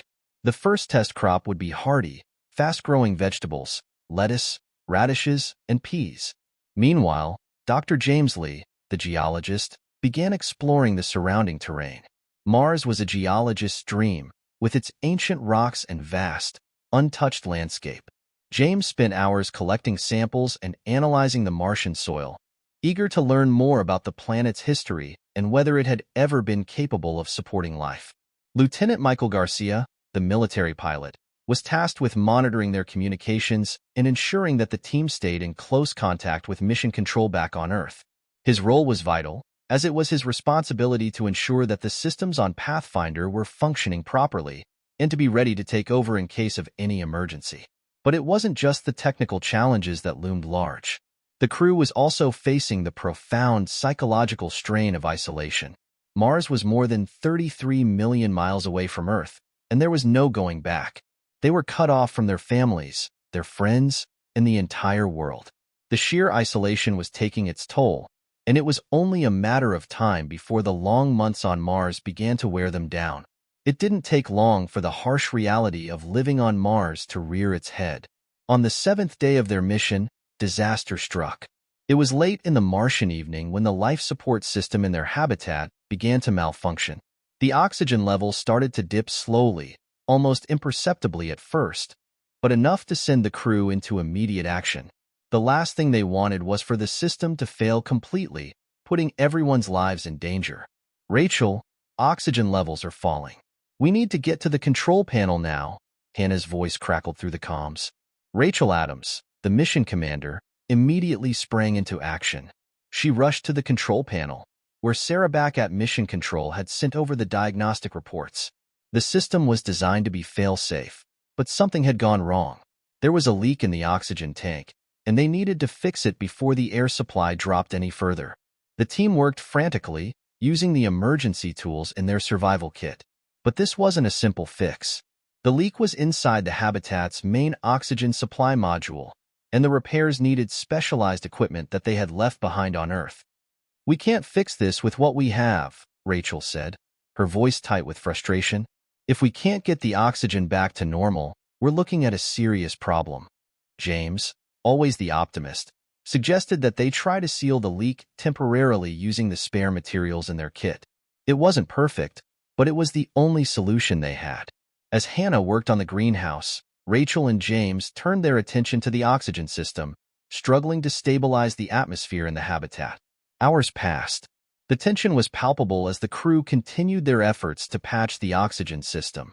In the midst of the chaos, Michael stayed calm, monitoring their communications and running diagnostics on the Pathfinder to ensure that they could still communicate with Earth. Finally, after what felt like an eternity, the oxygen levels stabilized. It wasn't a permanent solution, but it would buy them time. The team collapsed in exhaustion, their relief palpable but tempered by the knowledge that they had narrowly escaped a disaster. "We're not out of the woods yet," Rachel said, wiping sweat from her brow. "This was a close call. If we had waited any longer, we would have had no time to fix it," James finished, his voice low. "We can't afford another mistake like this." As the days wore on, the psychological toll of their isolation began to manifest. The initial excitement of being on Mars had worn off, replaced by the overwhelming sense of being trapped in an alien world. The crew had limited communication with Earth. Only a few messages could be sent each day, and they were always delayed by at least 20 minutes. Hannah, who had been so enthusiastic about the potential of growing food on Mars, began to struggle with the isolation. She missed her family, and the weight of knowing that she would be away for months, possibly years, was starting to affect her mental health. "I can't stop thinking about Earth," Hannah admitted one evening as she worked on the crops. "Sometimes I feel like I'm going crazy. I just want to hear my daughter's voice. I want to see her face again." Rachel, ever the leader, noticed the signs of stress in Hannah and the others. As commander, it was her job to maintain morale and ensure that the crew stayed focused on the mission. But the isolation was starting to crack their resolve. "It's going to be okay," Rachel said gently, putting a hand on Hannah's shoulder. "We're all in this together. We have each other." But even Rachel, who had always been strong, was feeling the strain. The isolation on Mars was unlike anything they had ever prepared for. The vast, empty landscape seemed to stretch on forever, and the silence of the Martian surface was deafening. As the days turned into weeks, the crew began to find small moments of hope in their work. Hannah's crops, although small, were beginning to grow. It was a slow process, but it was a victory. If they could grow food on Mars, they would be one step closer to becoming self-sustaining. James' exploration of the Martian terrain had also uncovered some fascinating discoveries. While Mars was barren and lifeless today, there were signs that the planet had once been capable of sustaining life. James found evidence of ancient riverbeds, and he theorized that Mars had once had a more temperate climate with flowing water and perhaps even a breathable atmosphere. "That's the hope we need," James said one evening, showing his findings to the crew. "Mars may seem lifeless now, but it wasn't always this way. There was life here once. And if we're able to survive here, maybe we can bring life back." The crew shared his optimism, even as they continued to struggle with the harsh realities of survival. Every small step forward, whether it was growing a single plant or uncovering an ancient Martian river, felt like a victory. As they stood on the edge of the planet, looking out over the red horizon, they knew that their mission was far from over. There would be more challenges ahead, more crises, more moments of doubt. But they were still here. They were surviving. And every day they spent on Mars was another step toward making the planet a home for humanity. Mars is full of challenges, both physical and psychological. What do you think is the hardest part of surviving on Mars for the crew? Is it the isolation, the dangerous environment, or something else entirely? Share your thoughts in the comments below. The harsh Martian landscape stretched out endlessly before the crew. The monotony of their days, filled with routine tasks of survival, was beginning to take its toll. The initial excitement of exploration had faded, and with it, the cracks in their mental and emotional states had started to show. Mars was a beautiful and awe-inspiring place, but it was also a suffocating, isolating environment, one that could drive even the most resilient minds to the edge. It began subtly, as it often does. A slight irritability, an occasional outburst, a moment of quiet withdrawal. At first, these changes were easy to dismiss. The crew had been living in close quarters for weeks, their movements constrained by the narrow confines of their habitat. Tensions were bound to rise. But as time went on, the subtle cracks deepened into fissures. Rachel, the calm and collected leader, had always been the glue holding the team together. But even she was beginning to feel the pressure. The weight of command, the responsibility for the lives of her crew, was taking a mental toll. She found herself lying awake at night, staring at the ceiling of their habitat, wondering if they had made the right decision coming here. Was the dream of colonizing Mars worth the cost? Then there was Michael, the military pilot. He was the one who had been the most optimistic in the beginning, the one who believed in the mission's success no matter the odds. But lately, he had grown distant, his eyes hollow and tired. He began withdrawing from the team, preferring to work alone on mechanical repairs or simulations. His usual sharpness and precision started to slip, replaced by an underlying frustration that sometimes flared into anger. "You think we're going to make it out of here, Rachel?" he snapped one day as they worked together on the Pathfinder's life support system. "We're stuck in this godforsaken place with no backup, no way out. If something goes wrong, we're dead." Rachel hadn't known how to respond. His words were unsettling, but there was a certain truth to them. Mars was unforgiving, and the reality of their situation was sinking in. The isolation was starting to drive the crew to the edge. Hannah, the biologist, had always been the most optimistic about their ability to grow food on Mars.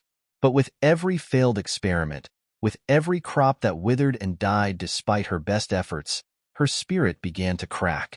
The greenhouse was a mess of plants that had failed to grow, their roots tangled in a soil that didn't cooperate. It was supposed to be a symbol of hope, but instead, it became a symbol of their failure. "I don't get it," Hannah muttered, her hands covered in dirt as she looked at the dying crops. "Why isn't it working? I followed all the instructions, I used the right soil, the right light. It should be growing. I should be feeding all of us." Rachel had tried to comfort her, but even she was struggling. There was only so much she could say. Hannah wasn't just losing crops. She was losing faith in their mission and in herself. The stress wasn't just psychological. The physical toll of living in such an extreme environment was starting to show. The crew's bodies were reacting to the lack of gravity, the constant radiation exposure, and the strain of working long hours with little rest. It wasn't just the environment outside that was dangerous, it was the environment within. They were beginning to crack under the pressure. One day, the inevitable happened. It was a simple mistake, a minor lapse in judgment, but it was enough to push the crew past the breaking point. Michael had been working on the Pathfinder's thrusters, trying to perform a routine maintenance check. But in his frustration, he had failed to properly secure the fuel valve. When he started the thrusters to test the system, A small, controlled fire broke out inside the Pathfinder. It wasn't catastrophic, but the fire spread quickly, threatening to damage critical systems. Rachel, Hannah, and James rushed to help, but Michael's panic was immediate.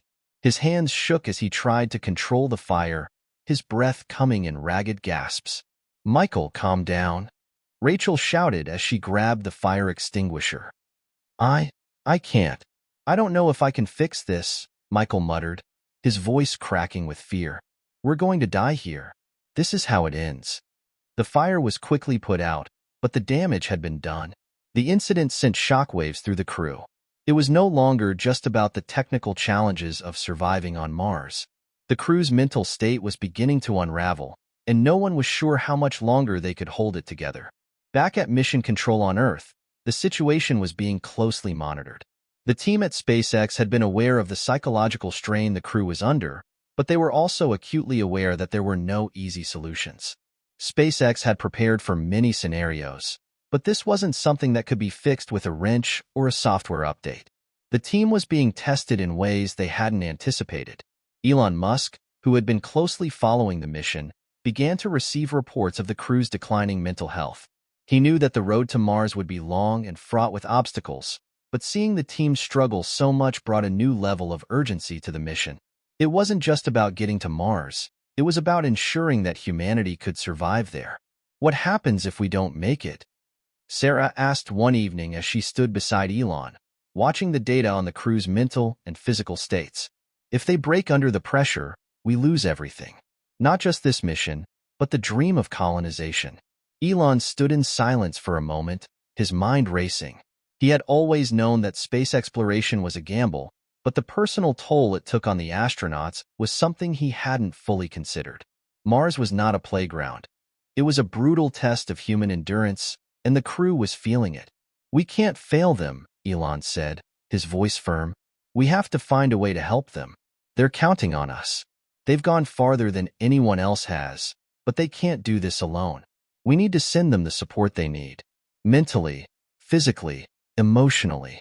But despite the tension and the mounting pressure, there was still a glimmer of hope. Amidst the chaos, the crew was still making progress. James' geological explorations had uncovered valuable data that could help scientists understand Mars' history. His discoveries about ancient water deposits suggested that life may have once thrived on the planet, and that there were still resources beneath the surface that could support future colonists. Meanwhile, Hannah, despite her struggles, was able to salvage a small crop of lettuce, just enough to feed the crew for a few days. It wasn't much, but it was something. It was proof that their efforts weren't entirely in vain. And Rachel, despite the mounting pressure, continued to lead with grace. She had her doubts, her fears, but she refused to let them consume her. She knew that the crew needed her more than ever. "We're not giving up," she said one evening as she stood before the crew, looking out at the Martian horizon. "We've come this far, and we're going to make it. We have each other. And as long as we do, we have hope." It was a small, fragile hope, but it was enough to keep them going. For now, the psychological toll of isolation on Mars is becoming more apparent as the crew faces mounting pressure. Do you think the crew will be able to overcome these mental challenges, or is the strain too much to bear? How can they find a way to survive mentally on Mars? Share your thoughts with us in the comments below. The crew of Pathfinder had been on Mars for nearly 2 months now, and while they had made significant progress, the psychological strain was still taking its toll. They were surviving, but survival was beginning to feel more like a struggle for endurance than a triumph of human innovation. The isolation, the relentless pressure to perform, and the constant reminder that they were on a hostile planet had left the crew teetering on the edge. But just as they were beginning to settle into the rhythm of their daily routines, a new and unexpected threat emerged, one that would test their resolve in ways they could never have anticipated. It began with a strange reading from the Pathfinder's environmental sensors. Michael, who had become the go-to expert for the technical aspects of the mission, was conducting a routine systems check when he noticed something odd. "Rachel, you need to see this," he called over the comms, his voice unusually tense. Rachel, who had been working on the crew's food supplies, hurried over to the control room. "What is it?" "There's a fluctuation in the air quality readings," Michael said, pointing to the screen. It's not drastic, but the oxygen levels are rising. Rachel frowned. Rising? That's not possible, is it? Michael shook his head. No. The system is designed to maintain a stable level of oxygen. It's not supposed to fluctuate like this. A wave of unease washed over Rachel. Oxygen levels rising wasn't just a technical anomaly. It was a sign that something was interfering with their environment, something they hadn't accounted for. The crew had been trained to respond to drops in oxygen levels, not increases. Their first instinct was to check the greenhouse, where the plants were supposed to be generating oxygen. But Hannah had reported that the plants were barely growing, and the greenhouse had been a source of frustration, not success. Rachel's gut told her this wasn't a simple malfunction. Something more serious was at play. The crew set to work investigating the anomaly. The first step was to check the habitat's filtration and oxygen generation systems. They ran diagnostics on the machines, expecting to find a fault in the system. But the diagnostics came back clean. Everything was working as it should. That's when James, the geologist, suggested they check the surrounding terrain. It was possible, he reasoned, that there was something in the Martian soil or atmosphere that was influencing the habitat systems in ways they didn't understand. Mars had long been thought to be lifeless, but it had proven to be full of surprises. We're not just dealing with a technical malfunction, James said. We might be dealing with something biological. The crew exchanged uneasy glances. A biological threat on Mars? It seemed impossible. But the more they considered it, the more the theory made sense. Could there be microorganisms in the soil or atmosphere that were interfering with their life support systems? If there was even the slightest chance that Mars had microbial life, it could be affecting their oxygen levels in unexpected ways. Rachel knew they had to investigate further. They couldn't afford to take any chances. James and Michael prepared for an expedition outside the habitat to collect samples from the Martian soil and atmosphere. It was a risky move. They hadn't expected to encounter any threats in their immediate environment, and the risk of contamination was high. But it was the only option they had. The crew suited up, donning their pressurized spacesuits, and made their way to the airlock. The red landscape outside seemed even more desolate and barren than usual. The wind, though thin, carried an eerie howl that made the silence feel even more profound. "We need to be quick," Rachel said, her voice crackling over the comms. "If there's something out there that's affecting our oxygen, we need to find it fast." James and Michael began taking samples from the soil and the air, using specialized equipment to detect any biological agents. They worked quickly but cautiously, scanning the surface and collecting small vials of soil and atmospheric samples to bring back to the habitat for analysis. As they moved further from the habitat, Michael paused. His helmet's visor fogged slightly, but it was clear that something had caught his attention. He pointed toward the horizon, where a strange structure, almost like a mound, rose out of the otherwise flat landscape. It was unusual enough to warrant a closer look. "We should check that out," Michael said. "It could be important." James hesitated but agreed. "Yeah, let's see what we're dealing with. Stay close." The two of them moved toward the structure, taking care to monitor their life support systems as they ventured further from the habitat. The mound grew larger as they approached, and soon they could make out more details. It wasn't just a natural formation. It looked like something had been buried beneath the Martian surface, and now it was emerging. Michael crouched down and used his tools to dig around the mound, uncovering what appeared to be a metal object, half buried in the soil, its surface worn by time. The object was unlike anything they had expected to find on Mars. It was sleek, with strange markings, and its surface shimmered faintly, as if it had been constructed from materials unknown to them. "What the hell is this?" Michael muttered under his breath. James knelt beside him, his eyes wide in disbelief. "It's not natural. This is man-made. Or something like it." The realization hit them both simultaneously. They weren't just dealing with a simple anomaly. They had discovered something much more dangerous. The object they had uncovered wasn't just a random piece of debris. It was a signal. A signal that Mars had once been visited, perhaps even colonized, long before humanity had arrived. The crew quickly gathered the samples and the object and returned to the habitat. As they sealed the airlock behind them and began removing their suits, The gravity of the discovery began to sink in. Rachel and the others crowded around the samples, examining the strange object and testing the Martian soil they had brought back. The soil contained trace amounts of elements that shouldn't have been there, suggesting that the surface was far more complex than they had imagined. But it was the object they had uncovered that haunted them. "We need to report this to SpaceX," Rachel said, her voice grim. This changes everything." The crew had stumbled upon something that was far beyond their understanding. Whatever it was, whether it was evidence of a previous Mars mission or something far more ancient, it had the potential to change everything they knew about the planet. As they sent the data back to Earth, they couldn't help but wonder, what other secrets was Mars hiding? And, more importantly, what consequences would their discovery have on their mission and humanity's future on the Red Planet? The discovery of the mysterious object on Mars set the crew on a path that none of them had anticipated. What had begun as a routine mission of survival and exploration was now spiraling into something far more complex and dangerous. The object, man-made or otherwise, was unlike anything they had ever encountered. Its presence on Mars posed questions that reached beyond their immediate survival and into the very heart of the planet's past. Back at the habitat, the team sat around the central command table, their faces illuminated by the soft glow of the data screens. The object, which Michael and James had retrieved, sat on the table like a silent witness to something far greater than their mission. Rachel stood at the head of the table, her mind racing as she processed the implications of their find. "What are we dealing with here?" she asked, her voice low and tense. "Is this something human-made? Or something else?" James, who had been closely analyzing the object, took a deep breath before responding.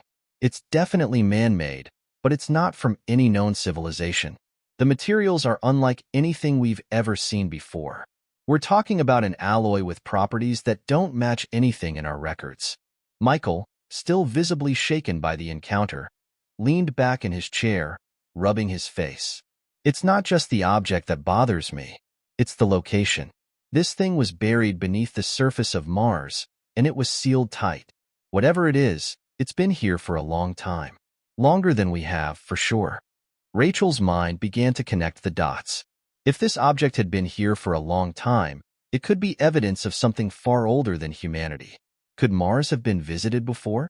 Or, even more unsettling, could it have been home to a civilization long extinct? The possibilities were staggering, and they weren't just scientific, they were existential. "We need to send this back to Earth," Rachel said, her voice firm. "SpaceX needs to know about this, and we need help. This is beyond what we can handle alone." But as she said those words, she couldn't shake the feeling that they were about to uncover something far more dangerous. What if Mars wasn't the desolate wasteland they had thought it was? What if something, or someone, was watching them? That night, as the crew rested in their quarters, something strange happened. The environmental sensors began to malfunction again, but this time, it was different. The oxygen levels surged once more, but this time, there were fluctuations in the temperature and atmospheric pressure as well. The lights flickered, and the hum of the habitat's machinery became erratic. It was as though the very fabric of their environment was beginning to tear apart. "Rachel, we've got a problem." Michael's voice came over the comms, strained and urgent. "You need to get to the control room. Now." Rachel, her heart pounding in her chest, rushed to the command center. When she arrived, she found Michael, Hannah, and James huddled around the monitors, their faces drawn with concern. "The system's going haywire," Michael said, pointing at the blinking lights. It's like someone's trying to hack into our systems." Rachel looked at the readouts on the screen. It wasn't just the life support systems that were malfunctioning. The communications array was down, and they were losing contact with Earth. It was as if some external force was interfering with their equipment. "It's not possible," Hannah said, her voice barely a whisper. "No one can hack us from Mars. We're isolated here." But the data was irrefutable. The habitat systems were being compromised in a way they couldn't explain. Could it be linked to the object we found? Rachel asked, her mind racing. James nodded slowly. "It's possible. If that object is some sort of transmitter, or worse, a trap, it could be sending out a signal that's interfering with our systems. We need to neutralize it." The crew sprang into action. They knew they had to shut down whatever was causing the disturbances before the habitat was rendered inoperable. Michael and James were tasked with inspecting the object, trying to disable whatever mechanism might be inside it. Meanwhile, Rachel and Hannah worked on restoring communications with Earth.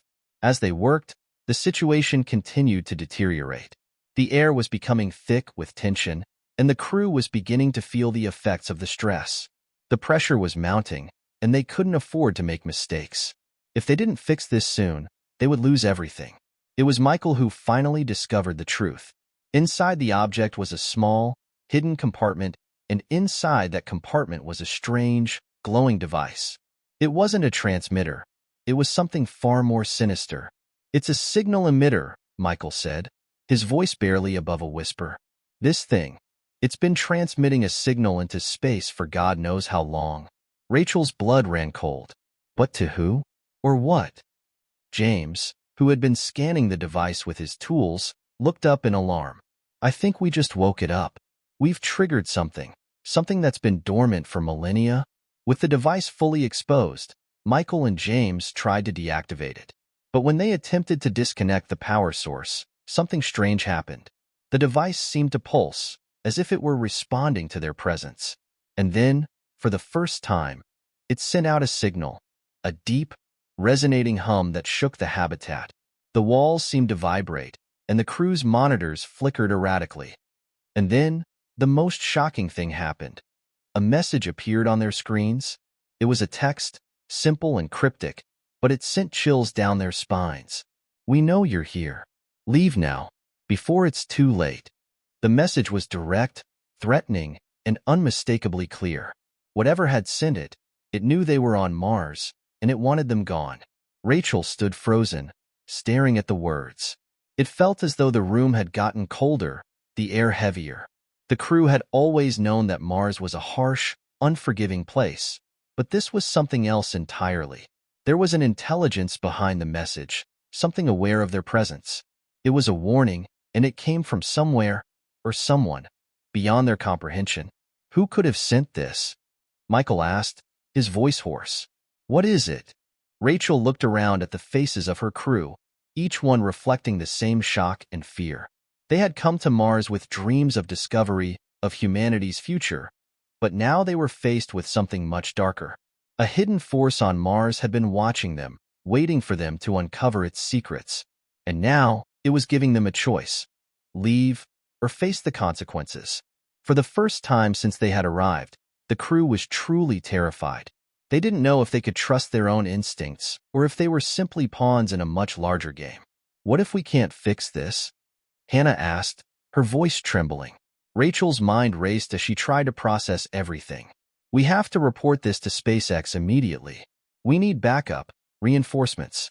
Whatever this is, we can't handle it alone." But as she spoke, she realized something else. The signal that had been sent out wasn't just a warning, it was a call. A call to something far more powerful than they were prepared to face.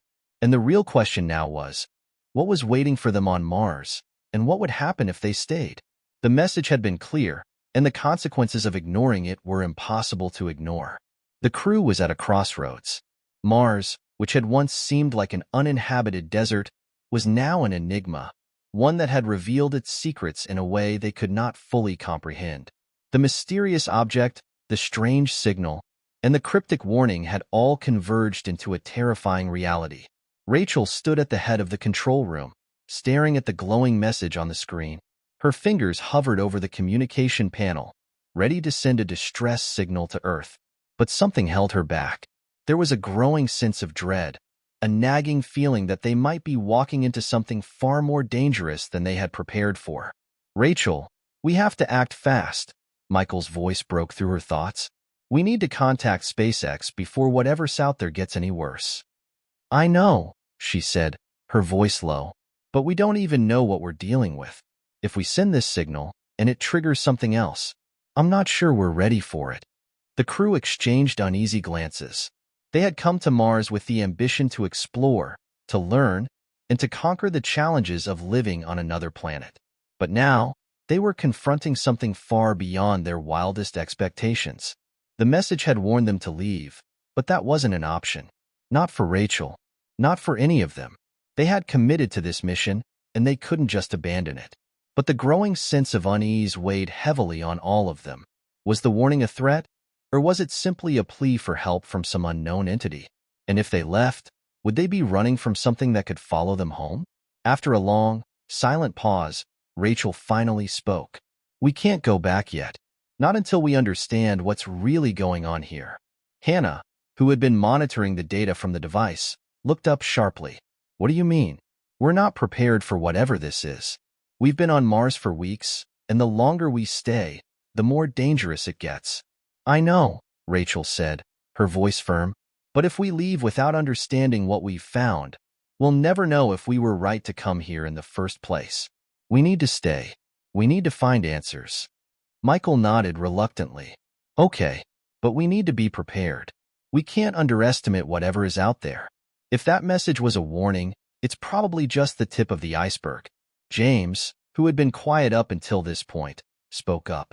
We should send a smaller team to investigate the source of the signal. If it's coming from an unknown location on the planet, we need to get there before it's too late. Rachel considered this for a moment. You're right. We'll need to move carefully and stay in constant communication. Michael, James, and I will go. The rest of you should stay here and monitor the situation. The decision was made. They would venture out into the Martian landscape, but not without preparing for the worst. They were no longer just explorers. They were investigators, trying to uncover the truth of what Mars had been hiding for so long. The crew suited up and made their way to the airlock. The sun, which had been rising higher in the Martian sky, cast a dim, reddish hue over the landscape. The air outside the habitat was thin and cold, and the wind carried the eerie sound of something distant, something unspoken. As they trekked across the barren surface, the towering peaks of distant mountains seemed to loom over them, casting long shadows. The surface of Mars, with its vast emptiness, felt more alien than ever before. Each step felt like a step into the unknown, a step that could bring them closer to answers or closer to danger. Michael, James, and Rachel moved with caution, their boots crunching against the red dust as they navigated through the rocky terrain. The signal they had traced led them toward the western ridge, a jagged range of rocks that had not been thoroughly explored. According to their equipment, the source of the transmission was buried deep within the ridge, an anomaly that had been overlooked in their initial surveys of the area. As they approached the location, the atmosphere grew heavy. The winds picked up, whipping the dust around them and obscuring their vision. Rachel's heart raced as she thought about the message. We know you're here. Leave now, before it's too late. The words echoed in her mind, growing louder with each step. What had they stumbled upon? Almost there, James said, breaking the silence. We're close. Michael checked his instruments. I'm picking up the signal again. It's coming from just ahead. It's stronger now. The team pressed on, moving toward the source of the signal. The ground beneath their feet began to shift, and soon they found themselves standing at the edge of a large chasm. Below, a cavernous opening led into the depths of Mars. The signal was coming from within. Rachel's breath caught in her throat. This was it. This was what had been waiting beneath the surface for centuries. The cavern seemed to pulse with an unnatural energy, and the strange, glowing device in her pack felt heavier than before, as if it too was calling out to the unknown depths below. This is it, Rachel whispered. We need to go down. The descent into the cavern was slow and treacherous. The walls of the chasm were jagged, and the loose rocks threatened to give way beneath their weight. But they had no choice. The signal was louder now, and the pull of curiosity, of the need to understand what they had found, was undeniable.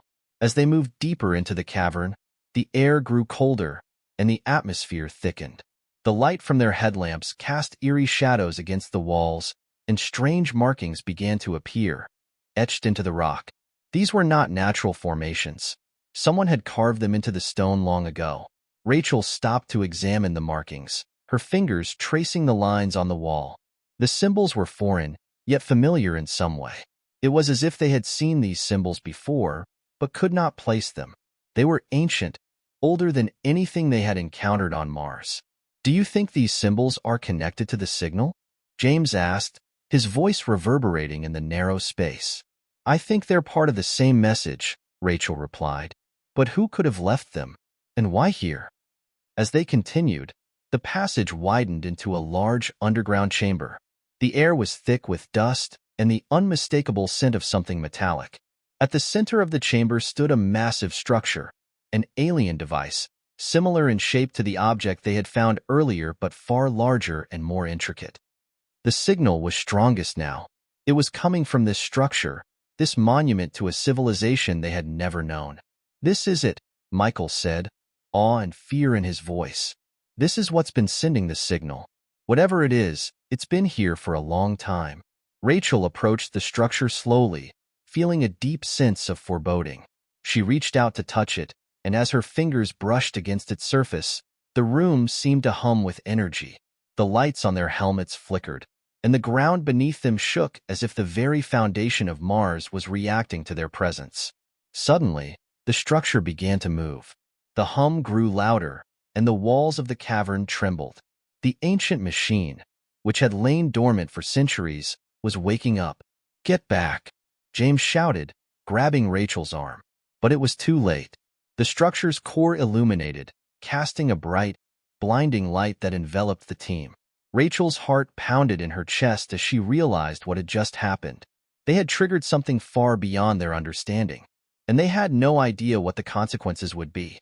The crew has discovered an ancient structure deep within Mars, and they've activated it. What do you think will happen next? Will this discovery lead to humanity's greatest achievement or a terrifying new threat? Share your theories and thoughts in the comments below.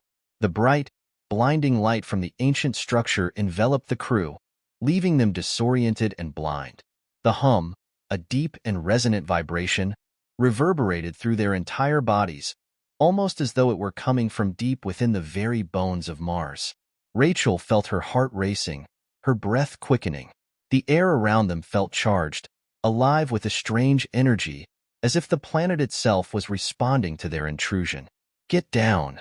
Michael shouted, pulling Rachel to the ground as the light intensified, almost unbearable in its brilliance. The cavern walls seemed to pulse, echoing the hum, and for a moment, it felt as if the entire chamber was alive, breathing, reacting. The crew members were scrambling to regain their bearings, but it was hard to focus. The world had become a blur of light and sound, and the ground beneath them was vibrating with such force that it was difficult to maintain any kind of footing. But just as quickly as it had started, the light began to fade. The hum softened to a low, distant drone, and the tremors in the ground subsided. Slowly, the crew regained their senses, their helmets adjusting to the dim, flickering light of their headlamps. "Is everyone all right?" Rachel asked, her voice shaky but determined. Michael nodded, his hands still gripping the dust-covered ground. "I think so. But what the hell was that? That light, that power. What just happened?" James was standing, looking around at the now quiet chamber, his face filled with both awe and fear. "I don't know, but something's changed. The structure, whatever it was, is awake." The large alien device in the center of the room now hummed faintly, a soft glow emanating from its core. It looked almost as if it were breathing, expanding and contracting in rhythm with the faint pulse of light. The strange symbols on the walls seemed to shimmer, as though alive, and for the first time, Rachel felt as if she could almost understand them, like the meaning was just out of reach. "This isn't just a machine," Rachel said quietly. "It's some kind of intelligence. An entity. It's been dormant, waiting." Michael stared at her, his expression dark.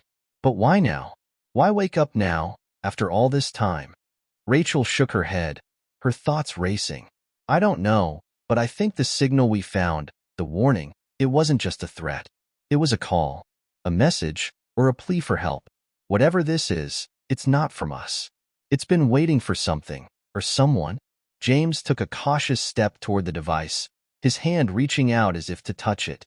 "It's like we've triggered it, like it's been waiting for us." The atmosphere in the cavern had changed, now thicker, more oppressive.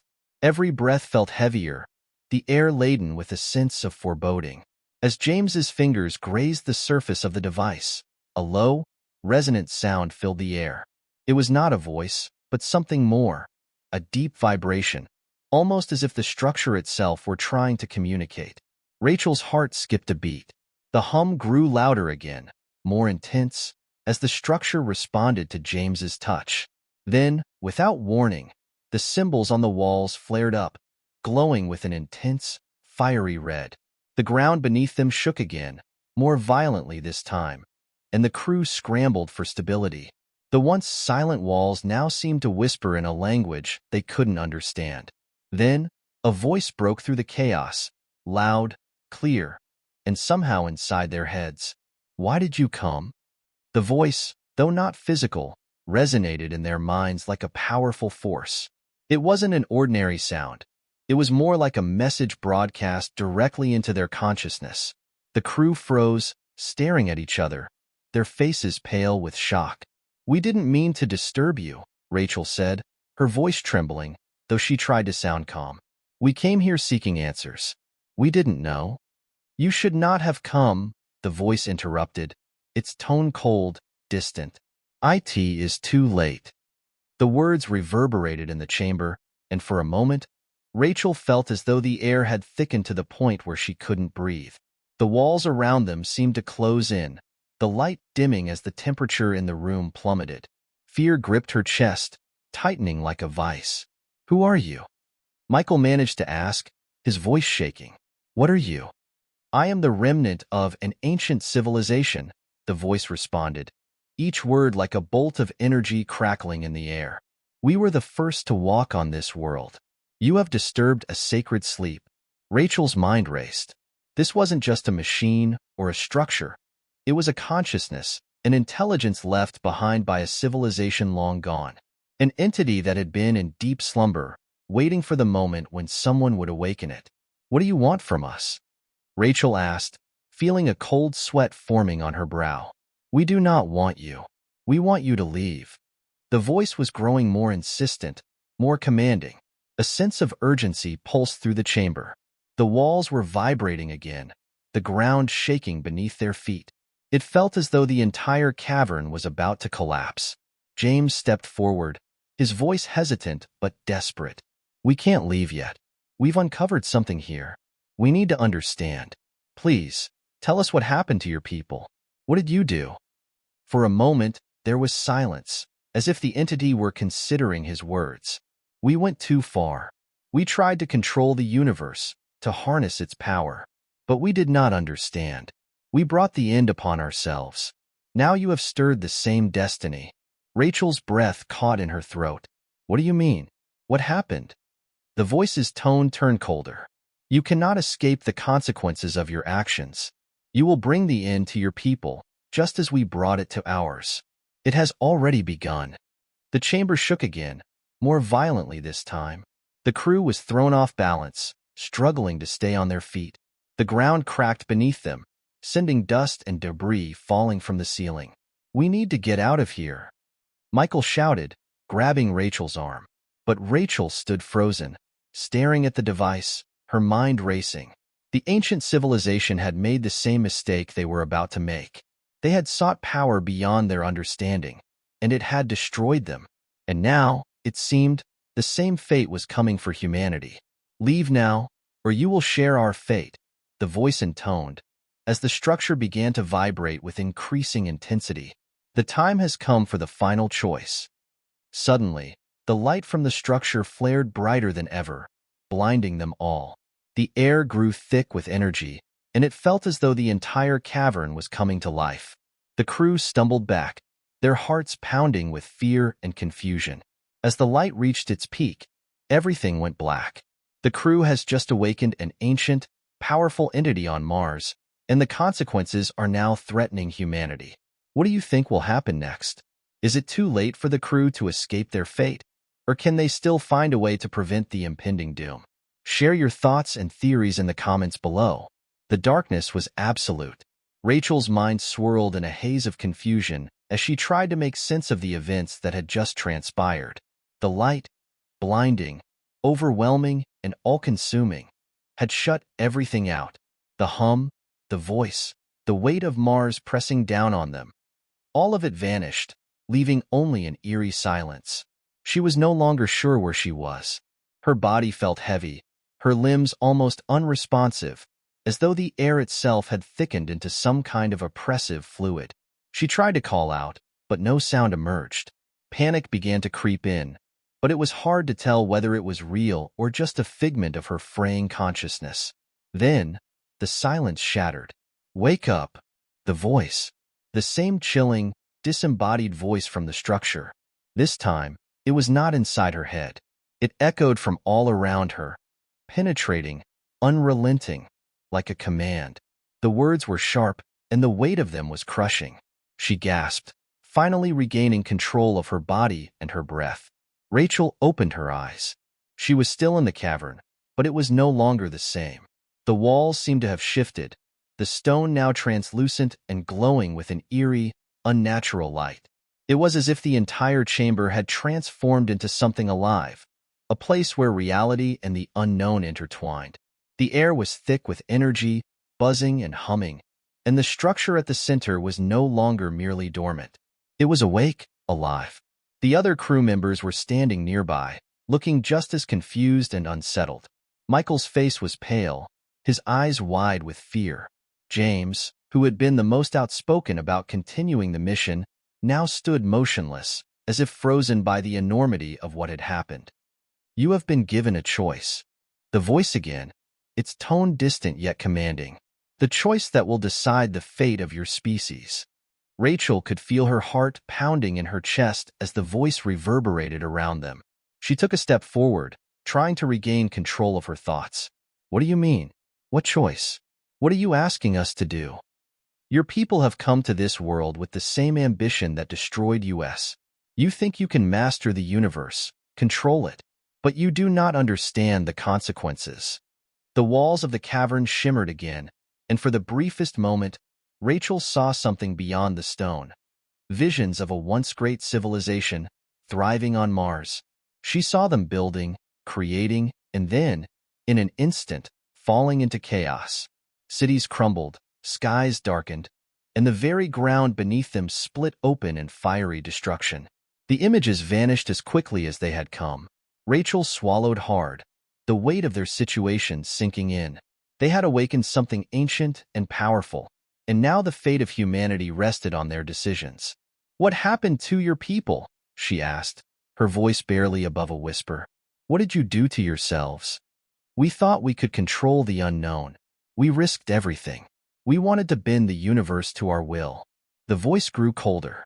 "And now you will face the same decision, the same fate. You cannot outrun it. It is already too late." Rachel clenched her fists, defiant. "We don't want to control the universe. We just want to explore it. We want to learn. We want to make things better. This isn't the same thing." But the voice only grew louder, its reverberations filling the entire cavern. "It is the same. You will all pay the price for your ambition."